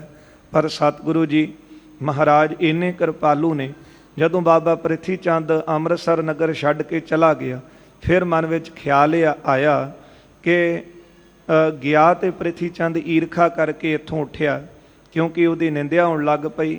ਉਹਦੀ ਲੋਕ ਘਰ ਘਰ ਵਿੱਚ ਗੱਲਾਂ ਕਰਨ ਲੱਗ ਪਏ ਕਿ ਇਹਨੇ ਗੁਰੂ ਅਰਜਨ ਦੇਵ ਸਾਹਿਬ ਦੇ ਪੁੱਤਰ ਸ਼੍ਰੀ ਹਰਗੋਬਿੰਦ ਸਾਹਿਬ ਨੂੰ ਜ਼ਹਿਰ ਦੇ ਕੇ ਖਤਮ ਕਰਨਾ ਚਾਹਿਆ। ਇਹ ਨਿੰਦਿਆ ਸੁਣ ਕੇ ਉਹਨੇ ਬਰਦਾਸ਼ਤ ਨਾ ਕੀਤੀ, ਇੱਥੋਂ ਉੱਠ ਕੇ ਤੇ ਚਲਾ ਗਿਆ। ਕਰ ਤਿਸੀ ਕੋ ਕਿ ਹੁਣ ਅਸੀਂ ਇਹਨੂੰ ਬੁਲਾਵਾਂਗੇ ਤੇ ਪਰ ਬਿਖੈ ਬਸਾਵੇਂ, ਇਸ ਨਗਰ ਅੰਮ੍ਰਿਤਸਰ ਦੇ ਵਿੱਚ ਬਸਾਵਾਂਗੇ। ਦੇਹ ਬੜਾਈ ਤਾਹੇ ਬਹੁ ਕਹਿ ਜਸ ਹਰ ਖਾਵੈ। ਤੇ ਸਾਡਾ ਭਰਾ ਹੀ ਹੈ ਨਾ, ਇਹਨੂੰ ਬੁਲਾ ਕੇ ਵਡਿਆਈ ਚਾਹੁੰਦਾ ਹੈ ਤੇ ਇਹਦੀ ਵਡਿਆਈ ਇੱਥੇ ਕਰਾਵਾਂਗੇ, ਬਹੁਤਾ ਜਸ ਇਹਦਾ ਹੋਵੇਗਾ। ਉਜਰਿਓ ਵਹਿ ਹਿਰਦਿ ਜੋ ਫਿਰਤ ਹੈ ਹਮਰੀ ਭੀ ਨਿੰਦਾ। ਉਜੜ ਕੇ ਜਿਹੜਾ ਬਾਹਰ ਫਿਰ ਰਿਹਾ ਹੈ ਨਾ, ਇਹਦੇ ਵਿੱਚ ਸਾਡੀ ਵੀ ਨਿੰਦਾ ਹੋ ਰਹੀ, ਕਿਉਂਕਿ ਸਾਡਾ ਭਰਾ ਹੈ। ਜੇ ਕੋਈ ਬਾਹਰ ਜਾਵੇ, ਕਿਸੇ ਦੀ ਨਿੰਦਿਆ ਕੋਈ ਜਗਤ ਵਿੱਚ ਸੰਸਾਰ ਵਿੱਚ ਕਰੇ, ਉਹਦੇ ਵਿੱਚ ਸਾਰਿਆਂ ਦਾ ਹੀ ਜਿਹੜਾ ਹੈ ਉਹ ਆਪਜਸ ਇੱਕ ਹਿਸਾਬ ਦਾ ਸਿਆਣੇ ਸਮਝਦੇ, ਕਿਉਂਕਿ ਨਾਲ ਪਿਤਾ ਦਾ ਨਾਂ ਜੁੜਦਾ ਹੈ, ਨਾਲ ਭਰਾਵਾਂ ਦਾ, ਸਾਰੇ ਸਾਕ ਸੰਬੰਧੀਆਂ ਦਾ ਨਾਂ ਨਾਲ ਜੁੜਦਾ ਹੈ। ਇਸ ਲਈ ਸਤਿਗੁਰੂ ਜੀ ਨੇ ਵਿਚਾਰਿਆ ਹੈ ਕਿ ਉਜੜ ਕੇ ਪ੍ਰਿਥੀ ਚੰਦ ਬਾਹਰ ਫਿਰ ਰਿਹਾ ਹੈ, ਇਹਦੇ ਵਿੱਚ ਸਾਡੀ ਵੀ ਨਿੰਦਿਆ ਹੁੰਦੀ ਹੈ। ਨਹੀਂ ਭਾਂਤ ਕੋ ਭਿਖ ਸਕੈ ਕਾਢਿਓ ਕਰ ਚਿੰਦਾ। ਲੋਕ ਇਸ ਤਰ੍ਹਾਂ ਗੱਲਾਂ ਕਰਨਗੇ ਕਿ ਗੁਰੂ ਅਰਜਨ ਦੇਵ ਸਾਹਿਬ ਆਪਣੇ ਭਰਾ ਨੂੰ ਨਹੀਂ ਦੇਖ ਸਕੇ ਤੇ ਇਹਨਾਂ ਨੇ ਆਪਣੇ ਤੋਂ ਦੂਰ ਕਰ ਦਿੱਤਾ ਹੈ। ਗੁਰਤਾ ਦੀਨੀ ਪਿਤਾ ਨੇ ਨਗਰੀ ਇਨਸ਼ੀਨੀ। ਪਿਤਾ ਨੇ ਗੁਰਤਾ ਗੱਦੀ ਇਹਨਾਂ ਨੂੰ ਦੇ ਦਿੱਤੀ, ਇਹਨਾਂ ਨੇ ਆਪਣੇ ਭਰਾ ਕੋਲੋਂ ਇਹ ਜਿਹੜਾ ਨਗਰ ਅੰਮ੍ਰਿਤਸਰ ਸੀ ਉਹ ਖੋਹ ਲਿਆ। ਦੇਖ ਸਕੈ ਨੈ ਨਿਕਟ ਭੀ ਕੜ ਬਾਧਾ ਕੀਨੀ। ਆਪਣੇ ਕੋਲ ਦੇਖ ਨਹੀਂ ਸਕਦੇ ਆਪਣੇ ਭਰਾ ਨੂੰ, ਤੇ ਇਹਨਾਂ ਨੇ ਨਗਰ ਚੋਂ ਬਾਹਰ ਕੱਢ ਕੇ ਪ੍ਰਿਥੀ ਚੰਦ ਨੂੰ ਇਹ ਵਾਅਦਾ ਕੀਤਾ ਹੈ। ਤਿਰਸਕਾਰਿਓ ਬੜ ਭਰਾਤ ਕੋ ਕੀਨ ਨਾ ਸਨਮਾਨਾ। ਵੱਡੇ ਭਰਾ ਦਾ ਤਿਰਸਕਾਰ ਕੀਤਾ ਹੈ, ਨਰਾਦਰ ਕੀਤਾ, ਇਹਦਾ ਸਨਮਾਨ ਨਹੀਂ ਰੱਖਿਆ। ਧਨੰਤ ਕੇ ਲੋਭੇ ਗੁਰ ਭਏ ਇਸ ਬਿਦ ਤੇ ਜਾਨਾ। ਕਈ ਤਰ੍ਹਾਂ ਦੀਆਂ ਗੱਲਾਂ ਕਰਨਗੇ ਲੋਕ, ਇਹ ਕਹਿਣਗੇ ਕਿ ਹੋ ਸਕਦਾ ਗੁਰੂ ਅਰਜਨ ਦੇਵ ਸਾਹਿਬ ਧਨ ਦੇ ਲੋਭੀ ਹੋ ਗਏ ਨੇ, ਤੇ ਇਸ ਤਰ੍ਹਾਂ ਦੀਆਂ ਗੱਲਾਂ ਲੋਕ ਆਪਸ ਵਿੱਚ ਕਰਨਗੇ। ਇਤਿਆਦਿਕ ਨਰ ਭਣਤ ਹੈ ਸ੍ਰੀ ਗੁਰੂ ਵਿਚਾਰੀ। ਇਸ ਤਰ੍ਹਾਂ ਲੋਕ ਗੱਲਾਂ ਆਪਸ ਵਿੱਚ ਕੁਝ ਕਰਦੇ ਨੇ, ਕੁਝ ਕਰਨਗੇ। ਗੁਰੂ ਅਰਜਨ ਦੇਵ ਸਾਹਿਬ ਜੀ ਨੇ ਆਪਣੇ ਚਿੱਤ ਵਿੱਚ ਵਿਚਾਰਿਆ ਹੈ। ਭੱਲੇ ਬੇਦੀ ਤਿਹਨ ਕੋਲ ਇਮ ਕਰਤੀ ਉਚਾਰੀ। ਫਿਰ ਭੱਲਿਆਂ ਵਿੱਚੋਂ, ਬੇਦੀਆਂ ਵਿੱਚੋਂ, ਤ੍ਰੇਣਾ ਵਿੱਚੋਂ ਕੁਝ ਲੋਕ ਇਸ ਤਰ੍ਹਾਂ ਗੱਲਾਂ ਕਰਦੇ ਹਨ। ਹਮ ਪਰ ਅਵਗੁਣ ਧਰਤ ਹੈ ਨਹਿ ਭੇਵ ਲਖੰਤੀ। ਸਾਡੀਆਂ ਗੱਲਾਂ ਕਈ ਕਰਦੇ ਨੇ ਤੇ ਪਰ ਅਸਲ ਵਿੱਚ ਲੋਕਾਂ ਨੂੰ ਭੇਦ ਪਤਾ ਨਹੀਂ, ਕਿਉਂਕਿ ਜਿਹੜੇ ਦੂਰ ਨੇ ਉਹ ਆਪਣੇ ਕੋਲੋਂ ਗੱਲਾਂ ਬਣਾਉਂਦੇ ਨੇ ਕਿ ਗੁਰੂ ਅਰਜਨ ਦੇਵ ਸਾਹਿਬ ਨੇ ਗੁਰੂ ਰਾਮਦਾਸ ਜੀ ਕੋਲੋਂ ਗੁਰਤਾ ਗੱਦੀ ਲੈ ਲਈ, ਫਿਰ ਅੰਮ੍ਰਿਤਸਰ ਵਿੱਚੋਂ ਆਪਣੇ ਭਰਾ ਨੂੰ ਵੱਡੇ ਨੂੰ ਬਾਹਰ ਕੱਢ ਦਿੱਤਾ। ਜਿਹੜੇ ਲੋਕ ਭੇਦ ਜਾਣਦੇ ਨੇ, ਜਿਹੜੇ ਕੋਲ ਸਿੱਖ ਰਹਿੰਦੇ ਨੇ, ਉਹਨਾਂ ਨੂੰ ਤੇ ਪਤਾ ਹੈ ਕਿ ਇਹ ਸਾਰਾ ਭਾਣਾ ਵਰਤਿਆ ਕੀ, ਪਰ ਜਿਹੜੇ ਦੂਰ ਨੇ ਤੇ ਆਪਣੇ ਘਰਾਂ ਵਿੱਚ ਬੈਠੇ ਉਹ ਗੱਲਾਂ ਕਰਦੇ ਨੇ। ਇਸ ਲਈ ਗੁਰੂ ਸਾਹਿਬ ਜੀ ਨੇ ਵਿਚਾਰ ਕੀਤੀ ਹੈ, ਜਾਂ ਤੇ ਲਿਆਵਣ ਉਚਿਤ ਹੈ ਅਪਜਸਹਿ ਮਿਟੰਤੇ। ਇਸ ਲਈ ਭਰਾ ਹੈ ਸਾਡਾ ਪ੍ਰਿਥੀ ਚੰਦ, ਤੇ ਆਪਣੇ ਕੋਲ ਉਹਨੂੰ ਲਿਆਈਏ, ਤੇ ਜਿਹੜੇ ਲੋਕ ਨਿੰਦਿਆ ਕਰ ਰਹੇ ਨੇ ਇਹ ਬੰਦ ਹੋ ਜਾਣਗੇ। ਦਇਆ ਸਿੰਧ ਪੁੰਨ ਦਇਆ ਮਹਿ ਇਸ ਰੀਤ ਵਿਚਾਰੈ। ਦਇਆ ਦੇ ਸਮੁੰਦਰ ਸਾਗਰ ਧੰਨ ਗੁਰੂ ਅਰਜਨ ਦੇਵ ਸਾਹਿਬ ਜੀ ਆਪਣੇ ਹਿਰਦੇ ਵਿੱਚ ਵਿਚਾਰ ਕਰਦੇ ਨੇ। ਸੰਗਤ ਜੀ, ਜੇ ਕੋਈ ਇਸ ਤਰ੍ਹਾਂ ਦੀ ਵਿਚਾਰ ਕਰਕੇ ਆਪਣੇ ਘਰ ਵਿੱਚੋਂ ਝਗੜਾ ਖਤਮ ਕਰਨਾ ਚਾਹੇ, ਤੇ ਇਹ ਨਹੀਂ ਸਮਝਣਾ ਚਾਹੀਦਾ ਕਿ ਹੋ ਸਕਦਾ ਇਹਦੇ ਮਨ ਵਿੱਚ ਕੋਈ ਡਰ ਹੈ। ਬਸ ਉਹਨੂੰ ਸਿਆਣਾ ਸਮਝਣਾ ਚਾਹੀਦਾ ਹੈ ਕਿ ਉਹ ਆਪਣੇ ਪਰਿਵਾਰ ਨੂੰ, ਆਪਣੇ ਜੀਆਂ ਨੂੰ ਆਪਣੇ ਅੰਗ ਦਾ ਹਿੱਸਾ ਸਮਝਦਾ ਹੈ, ਤੇ ਉਹ ਝਗੜਾ ਖਤਮ ਕਰਕੇ, ਕਿਉਂਕਿ ਨਰਾਦਰ ਕਿਸੇ ਦਾ ਹੋਵੇ, ਨਿੰਦਿਆ ਕਿਸੇ ਦੀ ਹੋਵੇ, ਬੁਰਾ ਪਰਿਵਾਰ ਦੇ ਜੀਆਂ ਨੂੰ ਕੋਈ ਕਿਸੇ ਨੂੰ ਕਹੇ, ਪਰ ਆਪਣੀ ਵੀ ਨਿੰਦਿਆ ਨਾਲ ਹੁੰਦੀ ਹੈ। ਇਸ ਗੱਲ ਨੂੰ ਸਮਝਣਾ ਚਾਹੀਦਾ। ਧੰਨ ਗੁਰੂ ਅਰਜਨ ਦੇਵ ਸਾਹਿਬ ਮਹਾਰਾਜ ਬਹੁਤੇ ਦਿਆਲੂ ਸਤਿਗੁਰੂ ਜੀ ਦਇਆ ਦੇ ਘਰ ਵਿੱਚ ਆਏ ਨੇ ਤੇ ਵਿਚਾਰ ਕੀਤੀ ਹੈ। ਬਹਿਰ ਫਿਰਤ ਦੁਖ ਪਾਏ ਹੈ ਜੁਦ ਸਭ ਪਰਿਵਾਰ। ਕਿ ਆਪਣੇ ਪਰਿਵਾਰ ਦੇ ਸਮੇਤ ਪ੍ਰਿਥੀ ਚੰਦ ਬਾਹਰ ਫਿਰੇਗਾ ਤੇ ਬਹੁਤਾ ਦੁਖੀ ਹੋਵੇਗਾ। ਬਹੁਰ ਵਿਚਾਰਤ ਗੁਰੂ ਜੀ ਤੁਰਕਨ ਟਿਕ ਜਾਣਾ। ਫਿਰ ਸਤਿਗੁਰੂ ਜੀ ਨੇ ਵਿਚਾਰਿਆ ਹੈ ਕਿ ਪ੍ਰਿਥੀ ਚੰਦ ਇਥੋਂ ਤੁਰਕਾਂ ਦੇ ਕੋਲ ਜਾਵੇਗਾ। ਕਰਹਿ ਪੁਕਾਰ ਸੋ ਨਿਆਉ ਹਿਤ ਪਾ ਕਸ਼ਟ ਮਹਾਨਾ। ਬਹੁਤਾ ਦੁਖੀ ਹੋ ਕੇ ਤੁਰਕਾਂ ਦੇ ਕੋਲ ਜਾ ਕੇ ਆਪਣੀ ਪੁਕਾਰ ਕਰੇਗਾ, ਫਰਿਆਦ ਕਰੇਗਾ ਕਿ ਮੇਰੇ ਨਾਲ ਨਿਆਂ ਕਰੋ। ਹਮ ਲਗ ਆਵਹਿੰਗੇ ਦੁਸ਼ਟ ਇਹ ਬਾਤ ਨ ਨੇਕੀ। ਫਿਰ ਇਹ ਦੁਸ਼ਟ ਇਕੱਠੇ ਹੋਣਗੇ ਤੁਰਕ ਤੇ ਤਾਗੇ ਹੀ ਚਾਹੁੰਦੇ ਨੇ ਗੁਰੂ ਘਰ ਵਿੱਚ ਪਾੜ ਪਾਉਣਾ। ਇਹ ਗੱਲ ਚੰਗੀ ਨਹੀਂ ਹੈ। ਬਿਲਤੈ ਬੜੋ ਵਿਰੋਧ ਤਬ ਹੋਏ ਕੀਰਤ ਫੀਕੀ। ਬਹੁਤਾ ਵੱਡਾ ਵਿਰੋਧ ਖੜਾ ਹੋਵੇਗਾ ਤੇ ਇਹਦੇ ਵਿੱਚ ਵੀ ਲੋਕ ਜਿਹੜਾ ਹੈ ਉਹ ਆਪਜਸ ਕਰਨਗੇ। ਇਤਨੇ ਕਾਰਨ ਹਿਰਦੇ ਮਹਿ ਸ੍ਰੀ ਗੁਰੂ ਵਿਚਾਰੇ। ਇਹ ਸਾਰੇ ਜਿਹੜੇ ਕਾਰਨ ਸਨ ਗੁਰੂ ਅਰਜਨ ਦੇਵ ਸਾਹਿਬ ਜੀ ਨੇ ਆਪਣੇ ਹਿਰਦੇ 'ਚ ਵਿਚਾਰੇ ਹਨ ਕਿ ਇੱਕ ਤਾਂ ਅਸੀਂ ਇੱਕੋ ਪਿਤਾ ਦੇ ਪੁੱਤਰ ਹਾਂ ਗੁਰੂ ਰਾਮਦਾਸ ਜੀ ਦੇ। ਸਾਡਾ ਵੱਡਾ ਭਰਾ ਹੈ ਪ੍ਰਿਥੀ ਚੰਦ, ਤੇ ਘਰੋਂ ਬਾਹਰ ਜਾ ਕੇ ਉਜੜਿਆ ਫਿਰਦਾ ਹੈ, ਬਹੁਤਾ ਦੁਖੀ ਹੋ ਰਿਹਾ ਹੈ, ਨਾਲੇ ਆਪਣੇ ਪਰਿਵਾਰ ਨੂੰ ਦੁਖੀ ਕਰ ਰਿਹਾ ਹੈ। ਤੇ ਇਸ ਗੱਲ ਵਿੱਚ ਵੀ ਭਲਾਈ ਨਹੀਂ, ਚੰਗਾ ਨਹੀਂ ਹੈ। ਇਹਨੂੰ ਅਸੀਂ ਆਪਣੇ ਪਾਸ ਲਿਆਉਂਦੇ ਹਾਂ, ਤੇ ਜੇ ਵਡਿਆਈ ਚਾਹੁੰਦਾ ਹੈ ਤੇ ਵਡਿਆਈ ਜਿਸ ਤਰ੍ਹਾਂ ਦੀ ਚਾਹੁੰਦਾ ਹੈ ਉਹ ਦਿੰਦੇ ਹਾਂ। ਦੂਜਾ ਕਾਰਨ, ਤੁਰਕਾਂ ਦੇ ਕੋਲ ਜਾਵੇਗਾ, ਉਹਨਾਂ ਪਾਸ ਜਾ ਕੇ ਫਰਿਆਦ ਕਰੇਗਾ। ਇਹ ਵੀ ਗੱਲ ਚੰਗੀ ਨਹੀਂ ਹੈ। ਤੇ ਬਹੁਤਾ ਦੁਖੀ ਹੋਵੇਗਾ ਤੇ ਉਹਨਾਂ ਨੂੰ ਕਹੇਗਾ ਕਿ ਮੇਰੇ ਨਾਲ ਨਿਆਂ ਕਰੋ। ਪਰ ਨਿਆਂ ਕਾਹਦਾ? ਗੁਰਤਾ ਗੱਦੀ ਗੁਰੂ ਰਾਮਦਾਸ ਜੀ ਨੇ ਆਪ ਦਿੱਤੀ, ਬਾਕੀ ਘਰ ਵਿੱਚੋਂ ਵੱਧ ਜਾਇਦਾਦ ਜਿਹੜੀ ਸੀ ਉਹ ਪ੍ਰਿਥੀ ਚੰਦ ਨੂੰ ਦਿੱਤੀ ਹੋਈ ਹੈ। ਇਹਦੇ ਵਿੱਚ ਨਿਆਂ ਕਿਸੇ ਹੋਰ ਨੇ ਕੀ ਕਰਨਾ ਸੀ?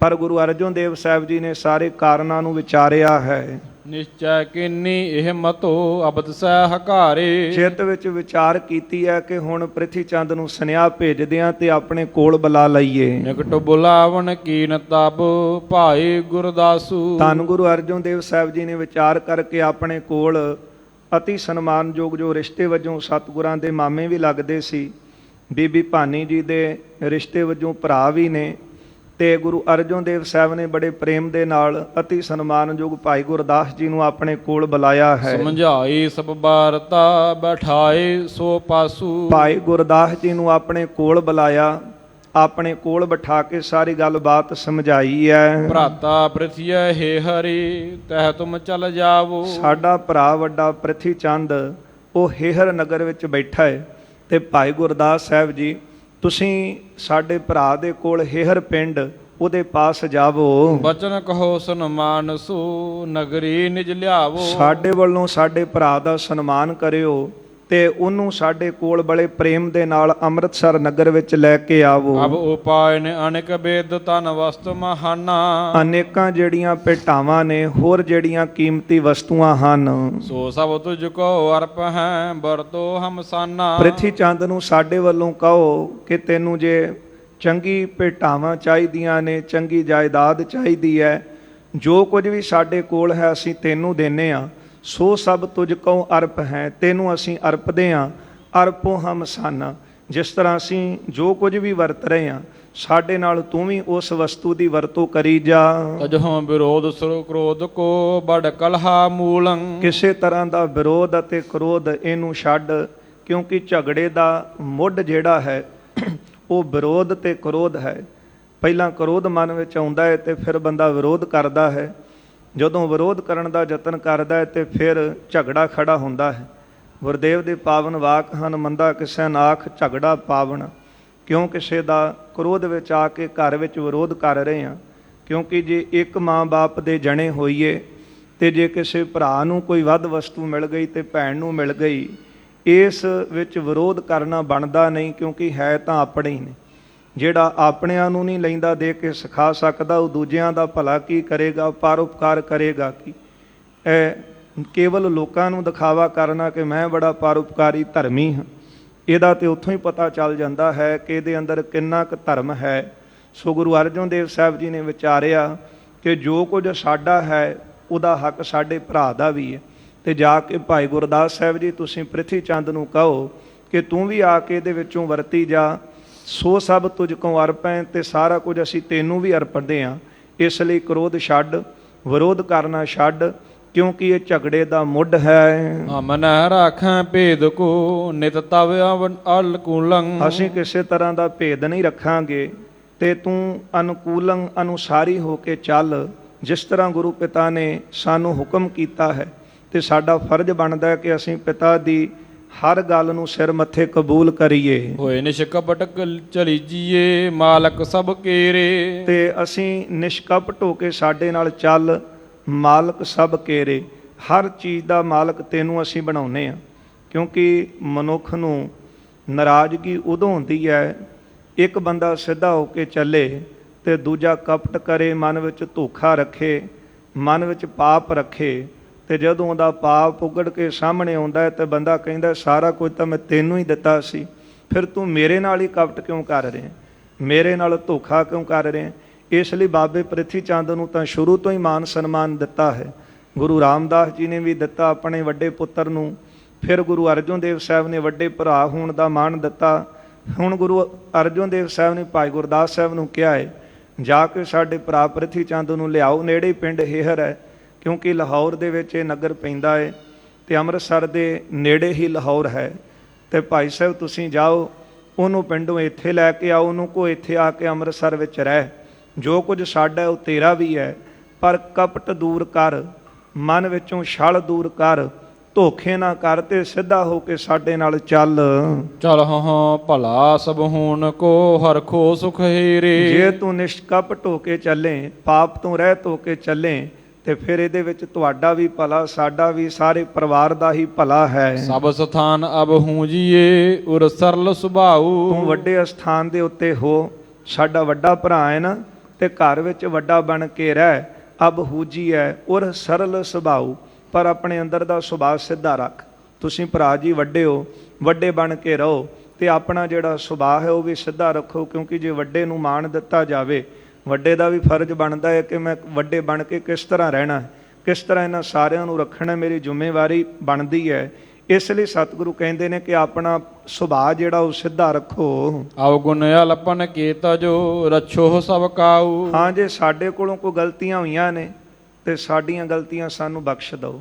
ਇਹ ਸਤਿਗੁਰੂ ਗੁਰੂ ਅਰਜਨ ਦੇਵ ਸਾਹਿਬ ਮਹਾਰਾਜ ਇੰਨੇ ਨਿਮਰਤਾ ਦੇ ਪੁੰਜ ਨੇ ਸਤਿਗੁਰੂ ਕਿ ਵੱਡੇ ਭਰਾ ਹੋਣ ਦਾ ਮਾਣ ਪ੍ਰਿਥੀ ਚੰਦ ਨੂੰ ਇੰਨਾ ਦਿੰਦੇ, ਭਾਈ ਗੁਰਦਾਸ ਸਾਹਿਬ ਨੂੰ ਵੀ ਇਹ ਗੱਲ ਕਹਿ ਕੇ ਭੇਜੀ ਕਿ ਸਾਡੇ ਭਰਾ ਨੂੰ ਕਹੋ ਜੇ ਤੂੰ ਵੱਡਾ ਹੈ ਨਾ ਤੇ ਵੱਡਾ ਬਣ ਕੇ ਰਹਿ, ਜੇ ਅਸੀਂ ਛੋਟੇ ਹਾਂ, ਛੋਟਿਆਂ ਕੋਲੋਂ ਕੋਈ ਜੇ ਗਲਤੀ ਹੋਈ ਹੈ ਤੇ ਉਹ ਗਲਤੀ ਸਾਡੀ ਬਖਸ਼ ਦਿੱਤੀ ਜਾਵੇ। ਅਵਗੁਣ ਅਲਪਨ ਕੇ ਤਜੋ, ਛੋਟੇ ਹਾਂ ਭੁੱਲ ਜਾਂਦੇ ਹਾਂ, ਸਾਡੇ ਔਗੁਣ ਛੱਡ ਦਓ। ਰੱਛਾ ਸਭ ਕਾਊ, ਤੁਸੀਂ ਵੱਡੇ ਹੋ ਤੇ ਸਾਰੇ ਪਰਿਵਾਰ ਦੀ ਰੱਖਿਆ ਕਰੋ। ਤੋ ਆਇਸ ਮੈਂ ਸਭ ਚਲੈ ਹਮਿਆਦਿਕ ਜੀਤੀ। ਐ ਭਰਾ ਜੀ ਤੁਹਾਡੀ ਆਗਿਆ ਵਿੱਚ ਅਸੀਂ ਸਾਰੇ ਚੱਲਾਂਗੇ।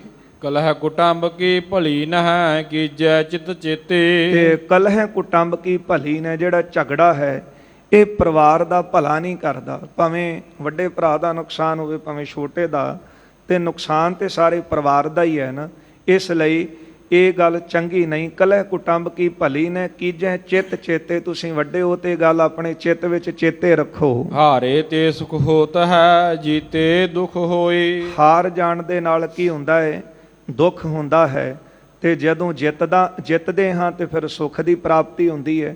ਇਸ ਲਈ ਜੇ ਵੱਡਾ ਹਾਰੇ ਤੇ ਛੋਟਾ ਜਿੱਤੇ, ਤੇ ਹੁਣ ਹਾਰ ਤਾਂ ਸਾਰੇ ਪਰਿਵਾਰ ਦੀ ਸਮਝੋ, ਕਿਉਂਕਿ ਪਿਤਾ ਤੇ ਇੱਕ ਹੀ ਹੈ ਨਾ। ਇਸ ਲਈ ਹਾਰਨ ਦੇ ਨਾਲ ਦੁੱਖ ਤੇ ਜਿੱਤਣ ਦੇ ਨਾਲ ਖੁਸ਼ੀ ਹੁੰਦੀ ਹੈ। ਆਪ ਜਸ ਪਸਰਹਿ ਸਕਲ ਮੈਂ ਤਿਕ ਜੀਵਨ ਸੋਈ। ਜੇ ਝਗੜਾ ਖੜਾ ਕਰੋਗੇ, ਸਾਰਿਆਂ ਵਿੱਚ ਨਿਰਾਦਰ ਹੋਵੇਗਾ, ਨਿੰਦਾ ਹੋਵੇਗੀ ਤੇ ਲੋਕ ਧਰਕਾਰਾਂ ਪਾਉਣਗੇ। ਸਤਿਗੁਰ ਗਾਦੀ ਬੜੀ ਹੈ ਇਸ ਲਾਇਕ ਹੂੰ ਜੀ। ਗੁਰੂ ਨਾਨਕ ਸਾਹਿਬ ਜੀ ਦੀ ਗੱਦੀ ਵੱਡੀ ਹੈ, ਇਸ ਲਾਇਕ ਹੋ ਜੇ। ਤੇ ਜੇ ਚਾਹੁੰਦੇ ਹੋ ਵਡਿਆਈ ਲੈਣੀ ਤੇ ਫਿਰ ਇਹਦੇ ਲਾਇਕ ਵੀ ਤਾਂ ਬਣੋ, ਉਹ ਗੁਣ ਵੀ ਤਾਂ ਆਪਣੇ ਅੰਦਰ ਧਾਰਨ ਕਰੋ ਜਿਹੜੀਆਂ ਸਿੱਖਿਆਵਾਂ ਗੁਰੂ ਨਾਨਕ ਸਾਹਿਬ ਜੀ ਨੇ ਸਾਨੂੰ ਦਿੱਤੀਆਂ। ਕਿਉਂਕਿ ਜੇ ਪੁੱਤਰ ਪਿਤਾ ਦੀ ਆਗਿਆ ਦਾ ਪਾਲਣ ਕਰੇ ਤੇ ਲੋਕ ਕਹਿੰਦੇ ਨੇ ਕਿ ਇਹ ਵੀ ਆਪਣੇ ਬਾਪ ਤੇ ਗਿਆ, ਤੇ ਫਿਰ ਗੁਰੂ ਨੇ ਤਾਂ ਕੁਝ ਵਖਰੇਵਾਂ ਰੱਖਿਆ ਹੀ ਨਹੀਂ। ਸਿੱਖ ਨੂੰ ਇੰਨਾ ਮਾਣ ਦੇ ਦਿੱਤਾ, ਆਪਣਾ ਹੀ ਰੂਪ ਦੇ ਦਿੱਤਾ। ਹਰ ਕਾ ਸੇਵਕ ਸੋ ਹਰ ਜਿਹਾ, ਭੇਦ ਨਾ ਜਾਣਹੁ ਮਾਨਸ ਦੇਹਾ। ਭੇਦ ਤਾਂ ਕੋਈ ਗੁਰੂ ਨੇ ਰੱਖਿਆ ਨਹੀਂ। ਏਕ ਜੋਤ ਦੋਇ ਮੂਰਤੀ ਧਨ ਪਿਰ ਕਹੀਐ ਸੋਇ। ਅੰਦਰੋਂ ਜੋਤ ਗੁਰੂ ਵਿੱਚ ਇੱਕਮਿਕ ਹੋ ਜਾਵੇ ਤੇ ਉਹ ਸਿੱਖ ਗੁਰੂ ਦਾ ਹੀ ਰੂਪ ਹੁੰਦਾ ਹੈ। ਤੇ ਫਿਰ ਜਿਹੜਾ ਗੁਰੂ ਦੀ ਆਗਿਆ ਵਿੱਚ ਚੱਲੇ, ਗੁਰੂ ਦੇ ਭਾਣੇ ਵਿੱਚ ਚੱਲੇ, ਉਹਨੂੰ ਸਾਰੇ ਕਹਿੰਦੇ ਨੇ ਕਿ ਸਿੱਖ ਗੁਰੂ ਵਰਗਾ, ਤੇ ਉਹ ਓਡਾ ਹੀ ਮਾਣ ਉਹ ਸਿੱਖ ਦਾ ਵੀ ਗੁਰੂ ਕਰਾ ਦਿੰਦਾ।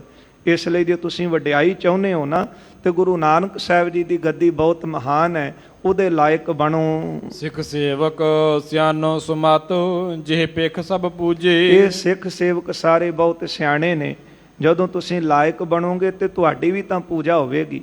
ਮਨ ਵਿੱਚ ਖਿਆਲ ਆ ਜਾਂਦਾ ਹੈ ਕਿ ਮੇਰੀ ਪੂਜਾ ਹੋਵੇ, ਮੇਰਾ ਸਤਿਕਾਰ ਹੋਵੇ, ਮੇਰਾ ਵੀ ਜਗਤ ਵਿੱਚ ਮਾਣ ਸਨਮਾਨ ਰਹੇ। ਇਸੇ ਕਰਕੇ ਆਪਣੇ ਮਾਨ ਸਨਮਾਨ ਨੂੰ ਕਰਾਉਣ ਵਾਸਤੇ ਲੋਕ ਵਾਜੇ ਵਜਾਉਂਦੇ, ਆਪਣਾ ਨਾਂ ਚਮਕਾਉਣ ਵਾਸਤੇ ਢੋਲ ਵਜਾਏ ਜਾਂਦੇ ਨੇ, ਪੈਸੇ ਦੇ ਕੇ ਬੰਦੇ ਖਰੀਦੇ ਜਾਂਦੇ ਨੇ ਕਿ ਤੁਸੀਂ ਸਾਡਾ ਜਸ ਕਰੋ। ਪਰ ਗੁਰੂ ਰਾਮਦਾਸ ਜੀ ਦਾ ਪਾਵਨ ਬਚਨ ਆਪਾਂ ਬਾਣੀ ਅੰਦਰ ਪੜ੍ਹਦੇ ਹਾਂ, ਜਿਨੇ ਗੁਰਮੁਖ ਨਾਮ ਤੇ ਆਇਆ ਤਿਨਾ ਫਿਰ ਬਿਗਨ ਨਾ ਹੋਈ। ਰਾਮ ਰਾਜੇ ਜਿਨੀ ਸਤਿਗੁਰ ਪੁਰਖ ਮਨਾਇਆ ਤਿਨ ਪੂਜੇ ਸਭ ਕੋਈ। ਜਿਨੇ ਗੁਰੂ ਦੀ ਸੇਵਾ ਕਰਕੇ ਗੁਰੂ ਦੀ ਖੁਸ਼ੀ ਲੈ ਲਈ, ਉਹਨੂੰ ਵੀ ਸੰਸਾਰ ਉਹਦੀ ਪੂਜਾ ਕਰਨ ਲੱਗ ਪੈਂਦਾ। ਜਿਨ ਨਾਨਕ ਸਤਿਗੁਰ ਪੂਜਿਆ ਤਿਨ ਹਰ ਪੂਜ ਕਰਾਵਾ। ਜਿਨ ਹਰ ਮਨ ਵਸਿਆ ਸੇ ਦਰ ਸਾਚੇ, ਦਰ ਸਾਚੈ ਸਚਿਆਰਾ। ਉਹਨਾਂ ਦੀ ਸ਼ੋਭਾ ਜੁਗ ਜੁਗ ਹੋਈ, ਕੋਏ ਨਾ ਮੇਟਣ ਹਾਰ। ਗੁਰਦੇਵ ਕਹਿੰਦੇ ਨੇ ਕਹੋ ਪ੍ਰਿਥੀ ਚੰਦ ਨੂੰ ਤੂੰ ਸਿਆਣਾ ਬਣ। ਸਿੱਖ ਸੰਗਤਾਂ ਬਹੁਤ ਸਿਆਣੀਆਂ ਨੇ। ਜਿਹੜਾ ਗੁਰੂ ਦੇ ਭਾਣੇ ਵਿੱਚ ਚੱਲਦਾ ਹੈ, ਗੁਰੂ ਦੀ ਆਗਿਆ ਵਿੱਚ ਚੱਲਦਾ ਹੈ, ਉਹਨੂੰ ਸੰਸਾਰ ਪੂਜਦਾ ਹੈ, ਉਹਦੀ ਵੀ ਪੂਜਾ ਸਿੱਖ ਕਰਦੇ ਹਨ। ਉਨ ਪਰਲੋਕ ਵਿਸਾਲ ਸੁਖ ਸ਼ੁਭ ਗੁਣ ਤੇ ਹੋਵੈ। ਫਿਰ ਸ਼ੁਭ ਗੁਣਾ ਕਰਕੇ ਪਰਲੋਕ ਦੇ ਵਿੱਚ ਸੁਖ ਪ੍ਰਾਪਤ ਹੁੰਦਾ ਹੈ। ਜਿਨੀ ਨਾਮ ਧਿਆਇਆ ਗਏ ਮਸਕਤ ਘਾਲ। ਨਾਮ ਧਿਆਉਣ ਤੋਂ ਭਾਵ ਇਹ ਵੀ ਹੈ ਕਿ ਗੁਰੂ ਦੀ ਆਗਿਆ ਵਿੱਚ ਰਹਿਣਾ, ਉਹਦੇ ਭਾਣੇ ਅਨੁਸਾਰ ਚੱਲਣਾ। ਇਸ ਲਈ ਪਰਲੋਕ ਵਿੱਚ ਵੀ ਉਹ ਸੁਖ ਪਾਉਂਦੇ ਹਨ। ਦੋਨੋਂ ਥਲ ਮੁਖ ਉਜਲਾ ਦੁਖ ਕਬਹੂ ਨਾ ਜੋਵੈ। ਦੋਨਾਂ ਥਾਵਾਂ ਤੇ ਉਹਨਾਂ ਦੇ ਮੁਖ ਉਜਲੇ ਹੁੰਦੇ ਨੇ। ਜਿਹੜੇ ਸ਼ੁਭ ਗੁਣਾਂ ਨੂੰ ਧਾਰਦੇ ਹਨ, ਲੋਕ ਵਿੱਚ ਵੀ ਤੇ ਪਰਲੋਕ ਵਿੱਚ ਵੀ, ਦੋਵੇਂ ਥਾਈਂ ਉਹਨਾਂ ਦੇ ਮੁਖ ਉਜਲੇ ਹੁੰਦੇ ਹਨ।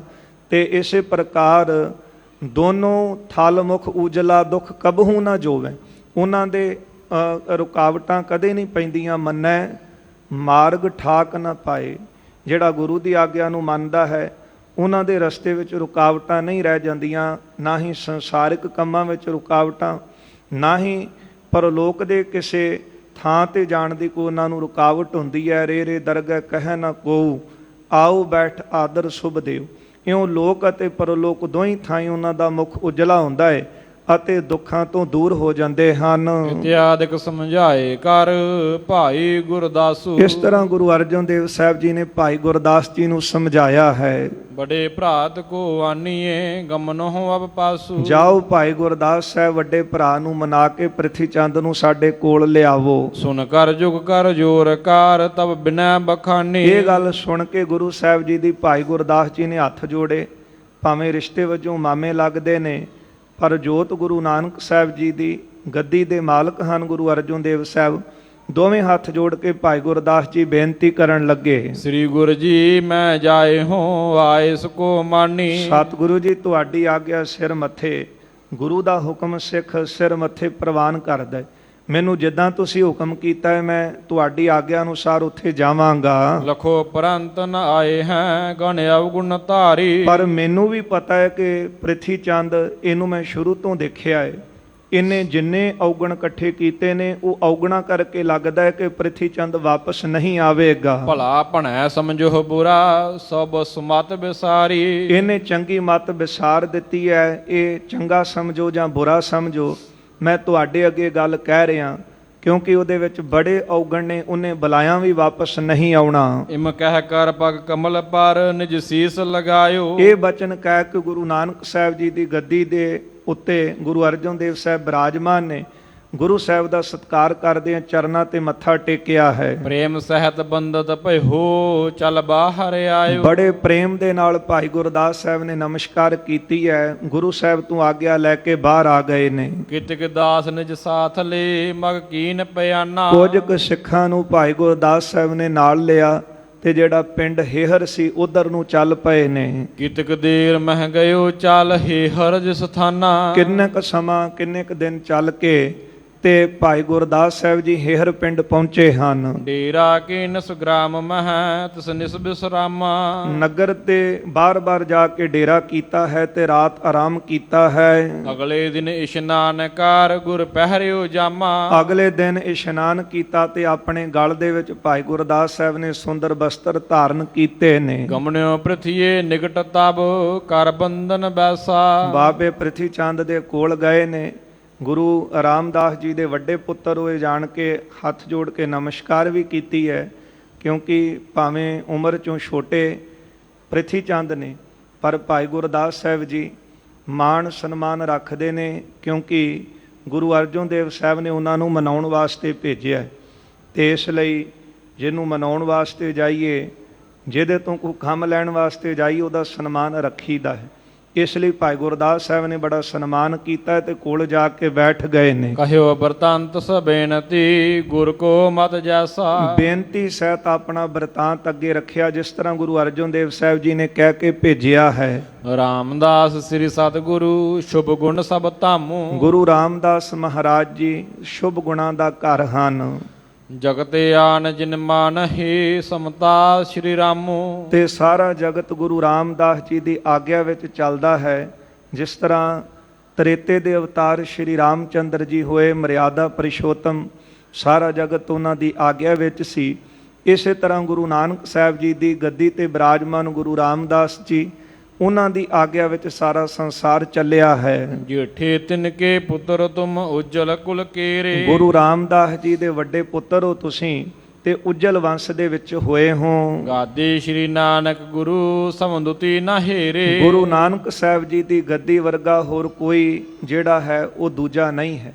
ਗੁਰੂ ਨਾਨਕ ਸਾਹਿਬ ਜੀ ਦੀ ਬਰਾਬਰੀ ਕੋਈ ਵੀ ਦੂਜਾ ਨਹੀਂ ਕਰ ਸਕਦਾ। ਮਹਾਂਪੁਰਖ ਸਤਿਗੁਰ ਅਮਰ ਅਜਮਤ ਕੇ ਪੂਰੇ। ਮਹਾਂਪੁਰਖ ਹਨ, ਅਜਮਤਾਂ ਵਿੱਚੋਂ ਪੂਰੇ ਨੇ, ਤੇ ਪੂਰੇ ਗੁਰੂ ਨਾਨਕ ਸਾਹਿਬ ਸੱਚੇ ਪਾਤਸ਼ਾਹ ਅਕਾਲ ਪੁਰਖ ਦੇ ਸਰੂਪ ਹਨ। ਆਨ ਨ ਸੰਸਰ ਜਿਨਹੁ ਕੇ ਗਿਆਨੀ ਗੁਣ ਰੂਰੇ। ਹਾਂ, ਗਿਆਨਵਾਨ ਹਨ, ਸੁੰਦਰ ਗੁਣਾਂ ਵਾਲੇ ਨੇ ਤੇ ਉਹਨਾਂ ਦੇ ਬਰਾਬਰ ਹੋਰ ਦੂਜਾ ਕੋਈ ਨਹੀਂ ਹੈ। ਸੋ ਤੁਮ ਜਨਨੀ ਕੇ ਪਿਤਾ ਗੁਰਤਾ ਜਿਨ ਦੀਨੀ। ਹਾਂ, ਉਹ ਤੁਹਾਡੀ ਜਨਨੀ ਮਾਤਾ ਭਾਨੀ ਜਿਹੜੇ ਉਹ ਹੋਏ ਹਨ, ਉਹਨਾਂ ਦੇ ਪਿਤਾ, ਤੁਹਾਡੇ ਮਾਤਾ ਜੀ ਦੇ ਪਿਤਾ ਤੇ ਅੱਗੇ ਫਿਰ ਉਹਨਾਂ ਦੇ ਪਿਤਾ ਗੁਰੂ ਅਮਰਦਾਸ ਜੀ।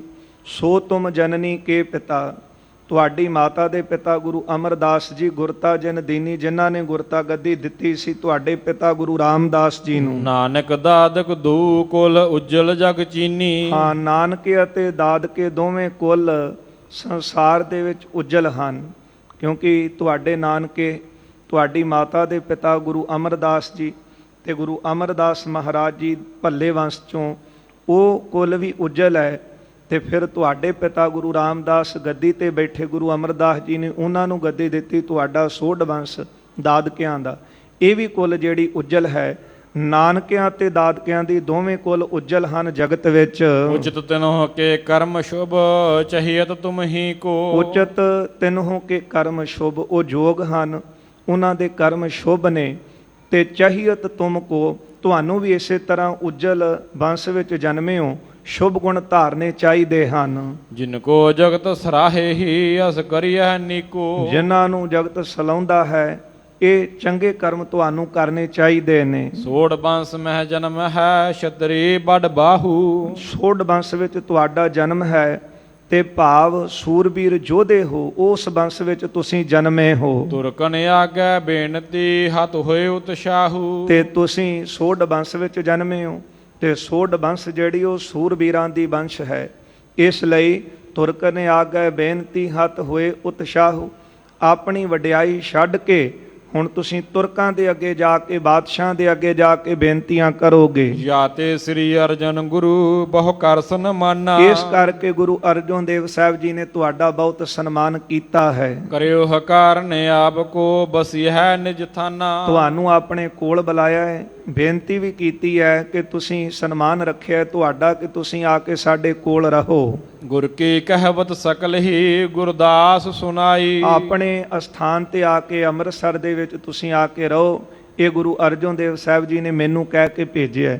ਫਿਰ ਭਾਈ ਗੁਰਦਾਸ ਜੀ ਸਾਹਿਬ ਜੀ ਨੇ ਜੋ ਗੁਰੂ ਅਰਜਨ ਦੇਵ ਸਾਹਿਬ ਜੀ ਨੇ ਗੱਲਾਂ ਕੀਤੀਆਂ ਸੀ ਕਿ ਸਾਡੇ ਭਰਾ ਦਾ ਸਨਮਾਨ ਰੱਖਿਓ, ਉਹਨੂੰ ਕਹੋ ਕਿ ਸਾਡੇ ਨਾਲ ਆ ਕੇ ਬਸ ਜੋ ਜੋ ਗੱਲਾਂ ਕਹਿ ਕੇ ਭੇਜੀਆਂ ਸੀ ਉਹ ਭਾਈ ਗੁਰਦਾਸ ਸਾਹਿਬ ਨੇ ਪ੍ਰਿਥੀ ਚੰਦ ਨੂੰ ਸਾਰੀਆਂ ਦਸੀਆਂ ਨੇ। ਬੀਤੀ ਗਈ ਸੋ ਜਾਣਦੇ ਹੋ ਸ਼ੁੱਧਤਾ ਅਗਵਾਈ। ਫਿਰ ਆਪਣੇ ਵੱਲੋਂ ਕਿਹਾ ਹੈ, ਕਹਿਣ ਲੱਗੇ ਜੋ ਬੀਤ ਗਈ ਉਹ ਹੁਣ ਜਾਣ ਦਿਓ, ਸ਼ੁੱਧਤਾ ਅਗਵਾਈ। ਤੇ ਹੁਣ ਅੱਗੇ ਤੋਂ ਤੁਸੀਂ ਜਿਹੜੀ ਹੈ ਉਹ ਸਮਝ ਕੇ ਚੱਲੋ, ਆਪਣਾ ਜਿਹੜਾ ਮਨ ਹੈ ਉਹ ਪਵਿੱਤਰ ਰੱਖੋ। ਮਿਲੋ ਸਕਲ ਨਿਜ ਸਦਨ ਮਹਿ ਕਰ ਲੀਜੈ ਮੇਲਾ। ਤੇ ਤੁਸੀਂ ਹੁਣ ਚੱਲੋ, ਅੱਗੇ ਲਈ ਤੁਸੀਂ ਸਫਾਈ ਰਹੋ, ਆਪਸ ਦੇ ਵਿੱਚ ਸੁਲ੍ਹਾ ਸਫਾਈ ਰੱਖੋ। ਚੱਲ ਕੇ ਗੁਰੂ ਅਰਜਨ ਦੇਵ ਸਾਹਿਬ ਨੂੰ ਮਿਲੋ, ਆਪਣੇ ਘਰ ਦੇ ਵਿੱਚ ਚੱਲੋ। ਆਣ ਪਰਹਿ ਬਿਪਤਾ ਬਾਹੁਰ ਫਿਰ ਫੁਟ ਹੈ ਇਕੇਲਾ। ਤੇ ਜੇ ਕੋਈ ਬਿਪਤਾ ਆ ਕੇ ਪਈ ਤੇ ਫਿਰ ਜਿਹੜਾ ਕੱਲਾ ਹੁੰਦਾ ਹੈ ਨਾ ਉਹ ਟੁੱਟ ਜਾਂਦਾ ਹੈ, ਕਿਉਂਕਿ ਇਕੱਲੇ ਤੇ ਬਿਪਤਾ ਬਹੁਤ ਤਾਣ ਪੈਂਦੀ ਹੈ ਤੇ ਇਕੱਲਾ ਮਾਰਿਆ ਜਾਂਦਾ ਹੈ। ਛੋਟੇ ਹੁੰਦਿਆਂ ਇੱਕ ਕਹਾਣੀ ਪੜ੍ਹਾਈ ਜਾਂਦੀ ਸੀ ਕਿ ਜਦੋਂ ਪਿਤਾ ਜਦ ਅਖੀਰਲਾ ਸਮਾਂ ਆਇਆ ਤੇ ਪੁੱਤਰਾਂ ਨੂੰ ਬੁਲਾਇਆ ਗਿਆ ਕਿ ਮੈਂ ਖਜ਼ਾਨਾ ਦੱਬਿਆ ਤੇ ਤੁਹਾਨੂੰ ਸਾਰਿਆਂ ਨੂੰ ਦਾਂਗਾ। ਉਹ ਸਾਰੇ ਇਕੱਠੇ ਹੋਏ, ਕਹਿਣ ਲੱਗੇ ਦੱਸੋ। ਤੇ ਉਸ ਵੇਲੇ ਕਿਹਾ ਗਿਆ ਕਿ ਪਹਿਲਾਂ ਇੱਕ ਲੱਕੜ ਤੋੜੋ, ਉਹ ਟੁੱਟ ਗਈ। ਜਦੋਂ ਇਕੱਠੀਆਂ ਮੰਗਾਈਆਂ ਤੋੜਨ ਲਈ ਕਿਹਾ ਤੇ ਕਿਸੇ ਕੋਲੋਂ ਨਾ ਟੁੱਟੀਆਂ। ਅਖੀਰਲੇ ਸਮੇਂ ਉਹਨੇ ਸਿੱਖਿਆ ਦਿੱਤੀ ਸੀ ਇਕੱਲੇ ਇਕੱਲੇ ਰਹੋਗੇ ਤੇ ਟੁੱਟ ਜਾਓਗੇ, ਪਰ ਜੇ ਇਕੱਠੇ ਰਹੋਗੇ ਤੇ ਤੁਹਾਨੂੰ ਕੋਈ ਤੋੜ ਨਹੀਂ ਸਕਦਾ। ਇੱਥੇ ਭਾਈ ਗੁਰਦਾਸ ਸਾਹਿਬ ਨੇ ਸਿੱਖਿਆ ਦਿੱਤੀ, ਕਹਿਣ ਲੱਗੇ ਮਿਲਹੁ ਸਕਲ ਨਿਜ ਸਦਨ ਮੈਂ ਕਰ ਲੀਜੈ ਮੇਲਾ। ਘਰ ਚੱਲੋ, ਪਰਿਵਾਰ ਵਿੱਚ ਚੱਲ ਕੇ ਮਿਲ ਕੇ ਰਹੋ। ਆਨ ਪਰੇ ਬਿਪਤਾ ਬਹੁਤ, ਜੇ ਇਕੱਲੇ ਤੇ ਬਿਪਤਾ ਪਏਗੀ ਫਿਰ ਫੁੱਟੇ ਅਕੇਲਾ, ਫਿਰ ਇਕੱਲਾ ਹੀ ਟੁੱਟ ਜਾਂਦਾ ਹੈ ਬੰਦਾ। ਇਸ ਲਈ ਤੁਸੀਂ ਇਹ ਮੇਰੀ ਗੱਲ ਮੰਨ ਲਓ। ਲਿਹੋ ਦਰਬ ਸਭ ਵਸਤ ਕੋ ਮਾਲਿਕ ਤੁਮ ਹੋਏ। ਗੁਰੂ ਅਰਜਨ ਦੇਵ ਸਾਹਿਬ ਵੱਲੋਂ ਕਿਹਾ ਗਿਆ ਕਿ ਘਰ ਵਿੱਚ ਆਓ ਤੇ ਸਾਰੀਆਂ ਵਸਤੂਆਂ ਜਿਹੜੀਆਂ ਉਹ ਆ ਕੇ ਤੁਸੀਂ ਲੈ ਲਓ। ਆਪਣੇ ਘਰ ਸੋ ਦੀਜੀਏ ਹਮ ਨਮਰ ਖਰੋਏ। ਆਪਣੇ ਹੱਥਾਂ ਦੇ ਨਾਲ ਸਾਰਾ ਕੁਝ ਅਸੀਂ ਪ੍ਰਿਥੀ ਚੰਦ ਨੂੰ ਦਾਂਗੇ ਤੇ ਨਿਮਰਤਾ ਵਿੱਚ ਉਹਦੇ ਅੱਗੇ ਰਹਾਂਗੇ। ਜਬ ਸਭ ਕਹਿ ਗੁਰਦਾਸ ਜੀ ਗਾਥਾ ਸਮਝਾਈ। ਜਦੋਂ ਭਾਈ ਗੁਰਦਾਸ ਸਾਹਿਬ ਜੀ ਨੇ ਪ੍ਰਿਥੀ ਚੰਦ ਨੂੰ ਇਹ ਸਾਰੀ ਗੱਲ ਕਹਿ ਕੇ ਸੁਣਾਈ ਹੈ, ਸੁਣ ਤੋ ਕੁਪਿਓ ਪ੍ਰਿਥਿਆ ਅਧਿਕ ਜੁਗ ਭਉ ਚੜਾਈ। ਇਹ ਗੱਲਾਂ ਸੁਣ ਕੇ ਪ੍ਰਿਥੀ ਚੰਦ ਫਿਰ ਗੁੱਸੇ ਵਿੱਚ ਆ ਗਏ ਤੇ ਆਪਣੀਆਂ ਦੋਵੇਂ ਪੌਹਾਂ ਚੜਾ ਲਈਆਂ। ਗੁੱਸੇ ਵਿੱਚ ਆਪਣੇ ਭਰਵੱਟੇ ਚੁੱਕਦੇ ਹਨ।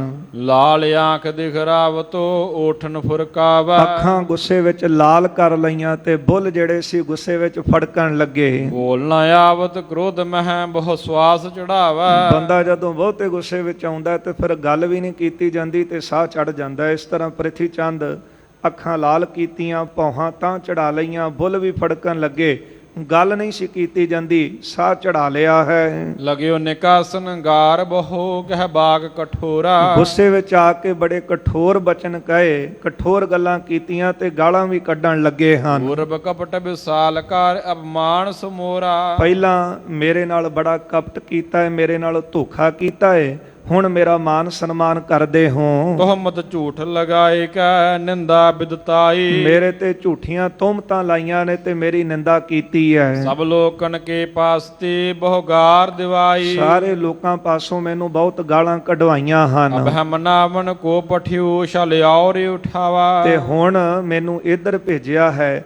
ਅਬ ਹੈ ਮਨਾਵਨ ਕੋ ਪਠਿਓ, ਹੁਣ ਤੁਹਾਨੂੰ ਮਨਾਉਣ ਵਾਸਤੇ ਭੇਜਿਆ ਹੈ। ਇਹਦੇ ਵਿੱਚ ਵੀ ਉਹ ਕਪਟ ਰੱਖ ਰਹੇ ਨੇ, ਕੋਈ ਧੋਖਾ ਕਰਨਗੇ। ਪ੍ਰਥਮ ਨਿਕਾਸਿਓ ਪੁਰੀ ਤੇ ਉਤਸ਼ਾਹ ਵਧਾਵਾ। ਪਹਿਲਾਂ ਬੜਾ ਉਤਸ਼ਾਹ ਵਧਾ ਕੇ ਮੈਨੂੰ ਨਗਰ ਅੰਮ੍ਰਿਤਸਰ ਤੋਂ ਬਾਹਰ ਕਢਾ ਦਿੱਤਾ ਹੈ। ਅਬ ਲੋ ਤੁਮ ਕੋ ਨਹਿ ਲਗੀ ਬਾਯੂ ਕੁਛ ਤਾਤੀ। ਹਾਲੇ ਤੱਕ ਤੁਹਾਨੂੰ ਕੋਈ ਤੱਤੀ ਹਵਾ ਮੇਰੇ ਵੱਲੋਂ ਨਹੀਂ ਲੱਗੀ। ਗਰਬਤ ਬੈਠਿਓ ਸਦਨ ਮਹਿ ਕਰ ਸੀਤਲ ਛਾਤੀ। ਬੜੀ ਛਾਤੀ ਠੰਡੀ ਕਰਕੇ ਹੰਕਾਰ ਵਿੱਚ ਘਰ ਦੇ ਵਿੱਚ ਬੈਠੇ ਹੋ। ਪ੍ਰਿਥੀ ਅਨਾਦਰ ਪ੍ਰਿਥੀਆ ਸੁਲਹੀ ਮਿਲ ਬੀਜੰ।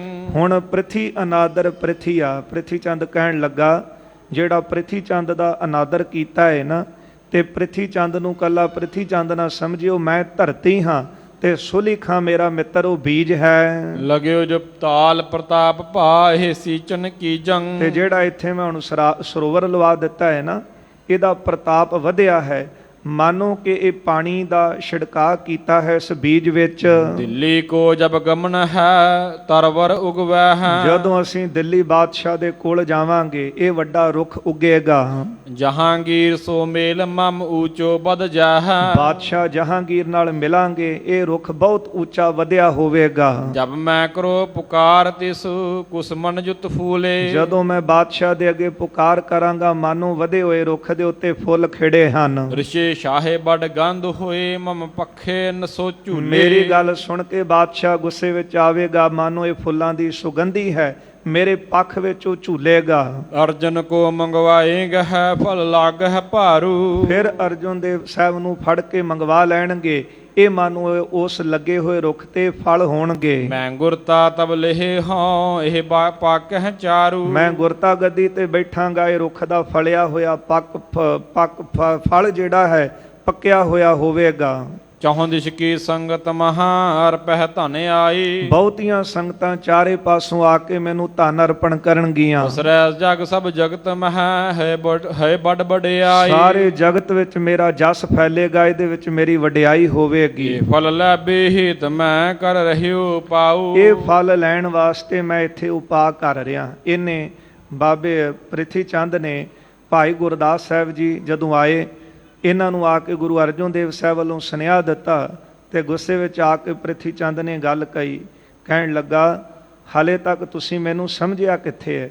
ਇਹ ਪ੍ਰਿਥੀ ਚੰਦ ਮਾਨੋ ਧਰਤੀ ਹੈ, ਸੁਲਿਖਾ ਹੈ ਬੀਜ। ਆ ਜਿਹੜਾ ਮੈਂ ਸਰੋਵਰ ਲਵਾ ਦਿੱਤਾ ਹੈ ਨਾ ਹੇਹਰ ਪਿੰਡ ਵਿੱਚ, ਇਹ ਤੇ ਹਲੇ ਪ੍ਰਿਥੀਏ ਦਾ ਜਿਹੜਾ ਤੁਸੀਂ ਅਨਾਦਰ ਕਰ ਰਹੇ ਹੋ, ਇਹ ਮਿਲਣਾ ਸੁਲਿਖਾ ਦਾ ਬੀਜ ਹੈ। ਤੇ ਜਿਹੜਾ ਸਰੋਵਰ ਲਵਾਇਆ ਦਾ ਪ੍ਰਤਾਪ ਵਧਿਆ, ਇਹ ਸਿੰਚਣਾ ਹੈ। ਭਾਵ ਬੀਜ ਨੂੰ ਇੱਥੇ ਬੀਜ ਦਿੱਤਾ ਹੈ। ਫਿਰ ਜਹਾਂਗੀਰ ਦੇ ਨਾਲ ਮੇਲ ਹੋਣਾ, ਇਹ ਰੁੱਖ ਦਾ ਵਧਣਾ ਹੈ। ਜਦੋਂ ਮੈਂ ਪੁਕਾਰ ਕਰਾਂਗਾ, ਇਹ ਖਿੜੇ ਹੋਏ ਫੁੱਲ ਨੇ, ਬਾਦਸ਼ਾਹ ਗੁੱਸੇ ਵਿੱਚ ਆਵੇਗਾ, ਇਹ ਫੁੱਲਾਂ ਦੀ ਸੁਗੰਧੀ ਹੈ। ਫਿਰ ਗੁਰੂ ਅਰਜਨ ਦੇਵ ਸਾਹਿਬ ਨੂੰ ਫੜ ਕੇ ਮੰਗਾਵਾਂਗਾ, ਇਹ ਮਾਨੋ ਫਲ ਲੱਗ ਗਿਆ। ਜਦੋਂ ਮੈਂ ਗੁਰਤਾ ਗੱਦੀ ਤੇ ਬੈਠਾਂਗਾ, ਇਹ ਫਿਰ ਸੋਹਣੇ ਫਲ ਦਾ ਖਾਣਾ ਹੋਵੇਗਾ, ਪੱਕਿਆ ਹੋਇਆ ਫਲ ਹੈ ਮਾਨੋ। ਇਹ ਸੰਗਤਾਂ ਫਿਰ ਮੇਰੇ ਕੋਲ ਆਉਣਗੀਆਂ ਤੇ ਮੇਰੀ ਬਹੁਤੀ ਵਡਿਆਈ ਕਰਨਗੀਆਂ। ਇਹ ਫਲ ਲੈਣ ਵਾਸਤੇ ਮੈਂ ਹੁਣ ਇੱਥੇ ਬੈਠਾ ਹਾਂ। ਇਹ ਮੈਨੂੰ ਫਲ ਜਿਹੜਾ ਹੈ ਇੱਥੇ ਮਿਲੇਗਾ ਤੇ ਤੁਹਾਨੂੰ ਬਹੁਤਾ ਜਿਹੜਾ ਹੈ ਤਦੋਂ ਤੁਸੀਂ ਮੈਨੂੰ ਜਾਣੋਗੇ ਕਿ ਮੈਂ ਕੀ ਚੀਜ਼ ਹਾਂ। ਇਹ ਗੁੱਸੇ ਵਿੱਚ ਆ ਕੇ ਪ੍ਰਿਥੀ ਚੰਦ ਭਾਈ ਗੁਰਦਾਸ ਸਾਹਿਬ ਨੂੰ ਗੱਲਾਂ ਕਰਦੇ ਨੇ। ਫਿਰ ਭਾਈ ਗੁਰਦਾਸ ਸਾਹਿਬ ਸਮਝਾਉਂਦੇ ਨੇ, ਪਰ ਜਦੋਂ ਬਾਰ-ਬਾਰ ਗੁਰੂ ਘਰ ਦਾ ਨਿਰਾਦਰ ਕੀਤਾ ਜਾਂਦਾ ਹੈ ਪ੍ਰਿਥੀ ਚੰਦ ਵੱਲੋਂ, ਤੇ ਫਿਰ ਭਾਈ ਗੁਰਦਾਸ ਸਾਹਿਬ ਜੀ ਨੇ ਇਹਨੂੰ ਮੀਣਾ ਸ਼ਬਦ ਕਿਹਾ। ਕੁਝ ਭਾਈ ਗੁਰਦਾਸ ਸਾਹਿਬ ਜੀ ਨੇ ਕਵਿਤ ਜਿਹੜੇ ਸਨ ਉਹ ਵੀ ਲਿਖੇ ਨੇ, ਉਹ ਆਪਾਂ ਭਾਈ ਗੁਰਦਾਸ ਸਾਹਿਬ ਜੀ ਦੀ ਬਾਣੀ ਵਿੱਚੋਂ ਪੜ੍ਹਦੇ ਹਾਂ। ਰਹਿੰਦਾ ਪ੍ਰਸੰਗ ਆਪਾਂ ਕੱਲ੍ਹ ਦੇ ਦੀਵਾਨਾਂ 'ਚ ਸਰਵਣ ਕਰਾਂਗੇ। ਸਤਿਗੁਰੂ ਕਿਰਪਾ ਕਰਨ, ਦਿੱਤਾ ਗੁਰਦੇਵ ਦਾ ਉਪਦੇਸ਼ ਸਾਡੇ ਹਿਰਦਿਆਂ 'ਚ ਵਸ ਜਾਵੇ। ਲੋਕ ਸੁਖੀਏ ਪਰ ਲੋਕ ਸੁਹੇਲੇ ਹੋ ਸਕਣ। ਆਓ ਦੋ ਪੰਕਤੀਆਂ ਖੀਲੀਆਂ ਸਰਵਣ ਕਰੀਏ, ਇੱਥੇ ਫਤਿਹ ਬੁਲਾਈਏ ਜੀ। ਇਹ ਫਲ ਲੈਬੇ ਹੇਤ ਮੈਂ ਕਰ ਰਹਿਓ ਉਪਾਊ, ਤਬ ਜਾਣੋਗੇ ਤੁਮ ਹਿਰਦੈ ਜਬ ਮੈਂ ਕਰ ਪਾਊ। ਵਾਹਿਗੁਰੂ ਜੀ ਕਾ ਖਾਲਸਾ, ਵਾਹਿਗੁਰੂ ਜੀ ਕੀ ਫਤਿਹ।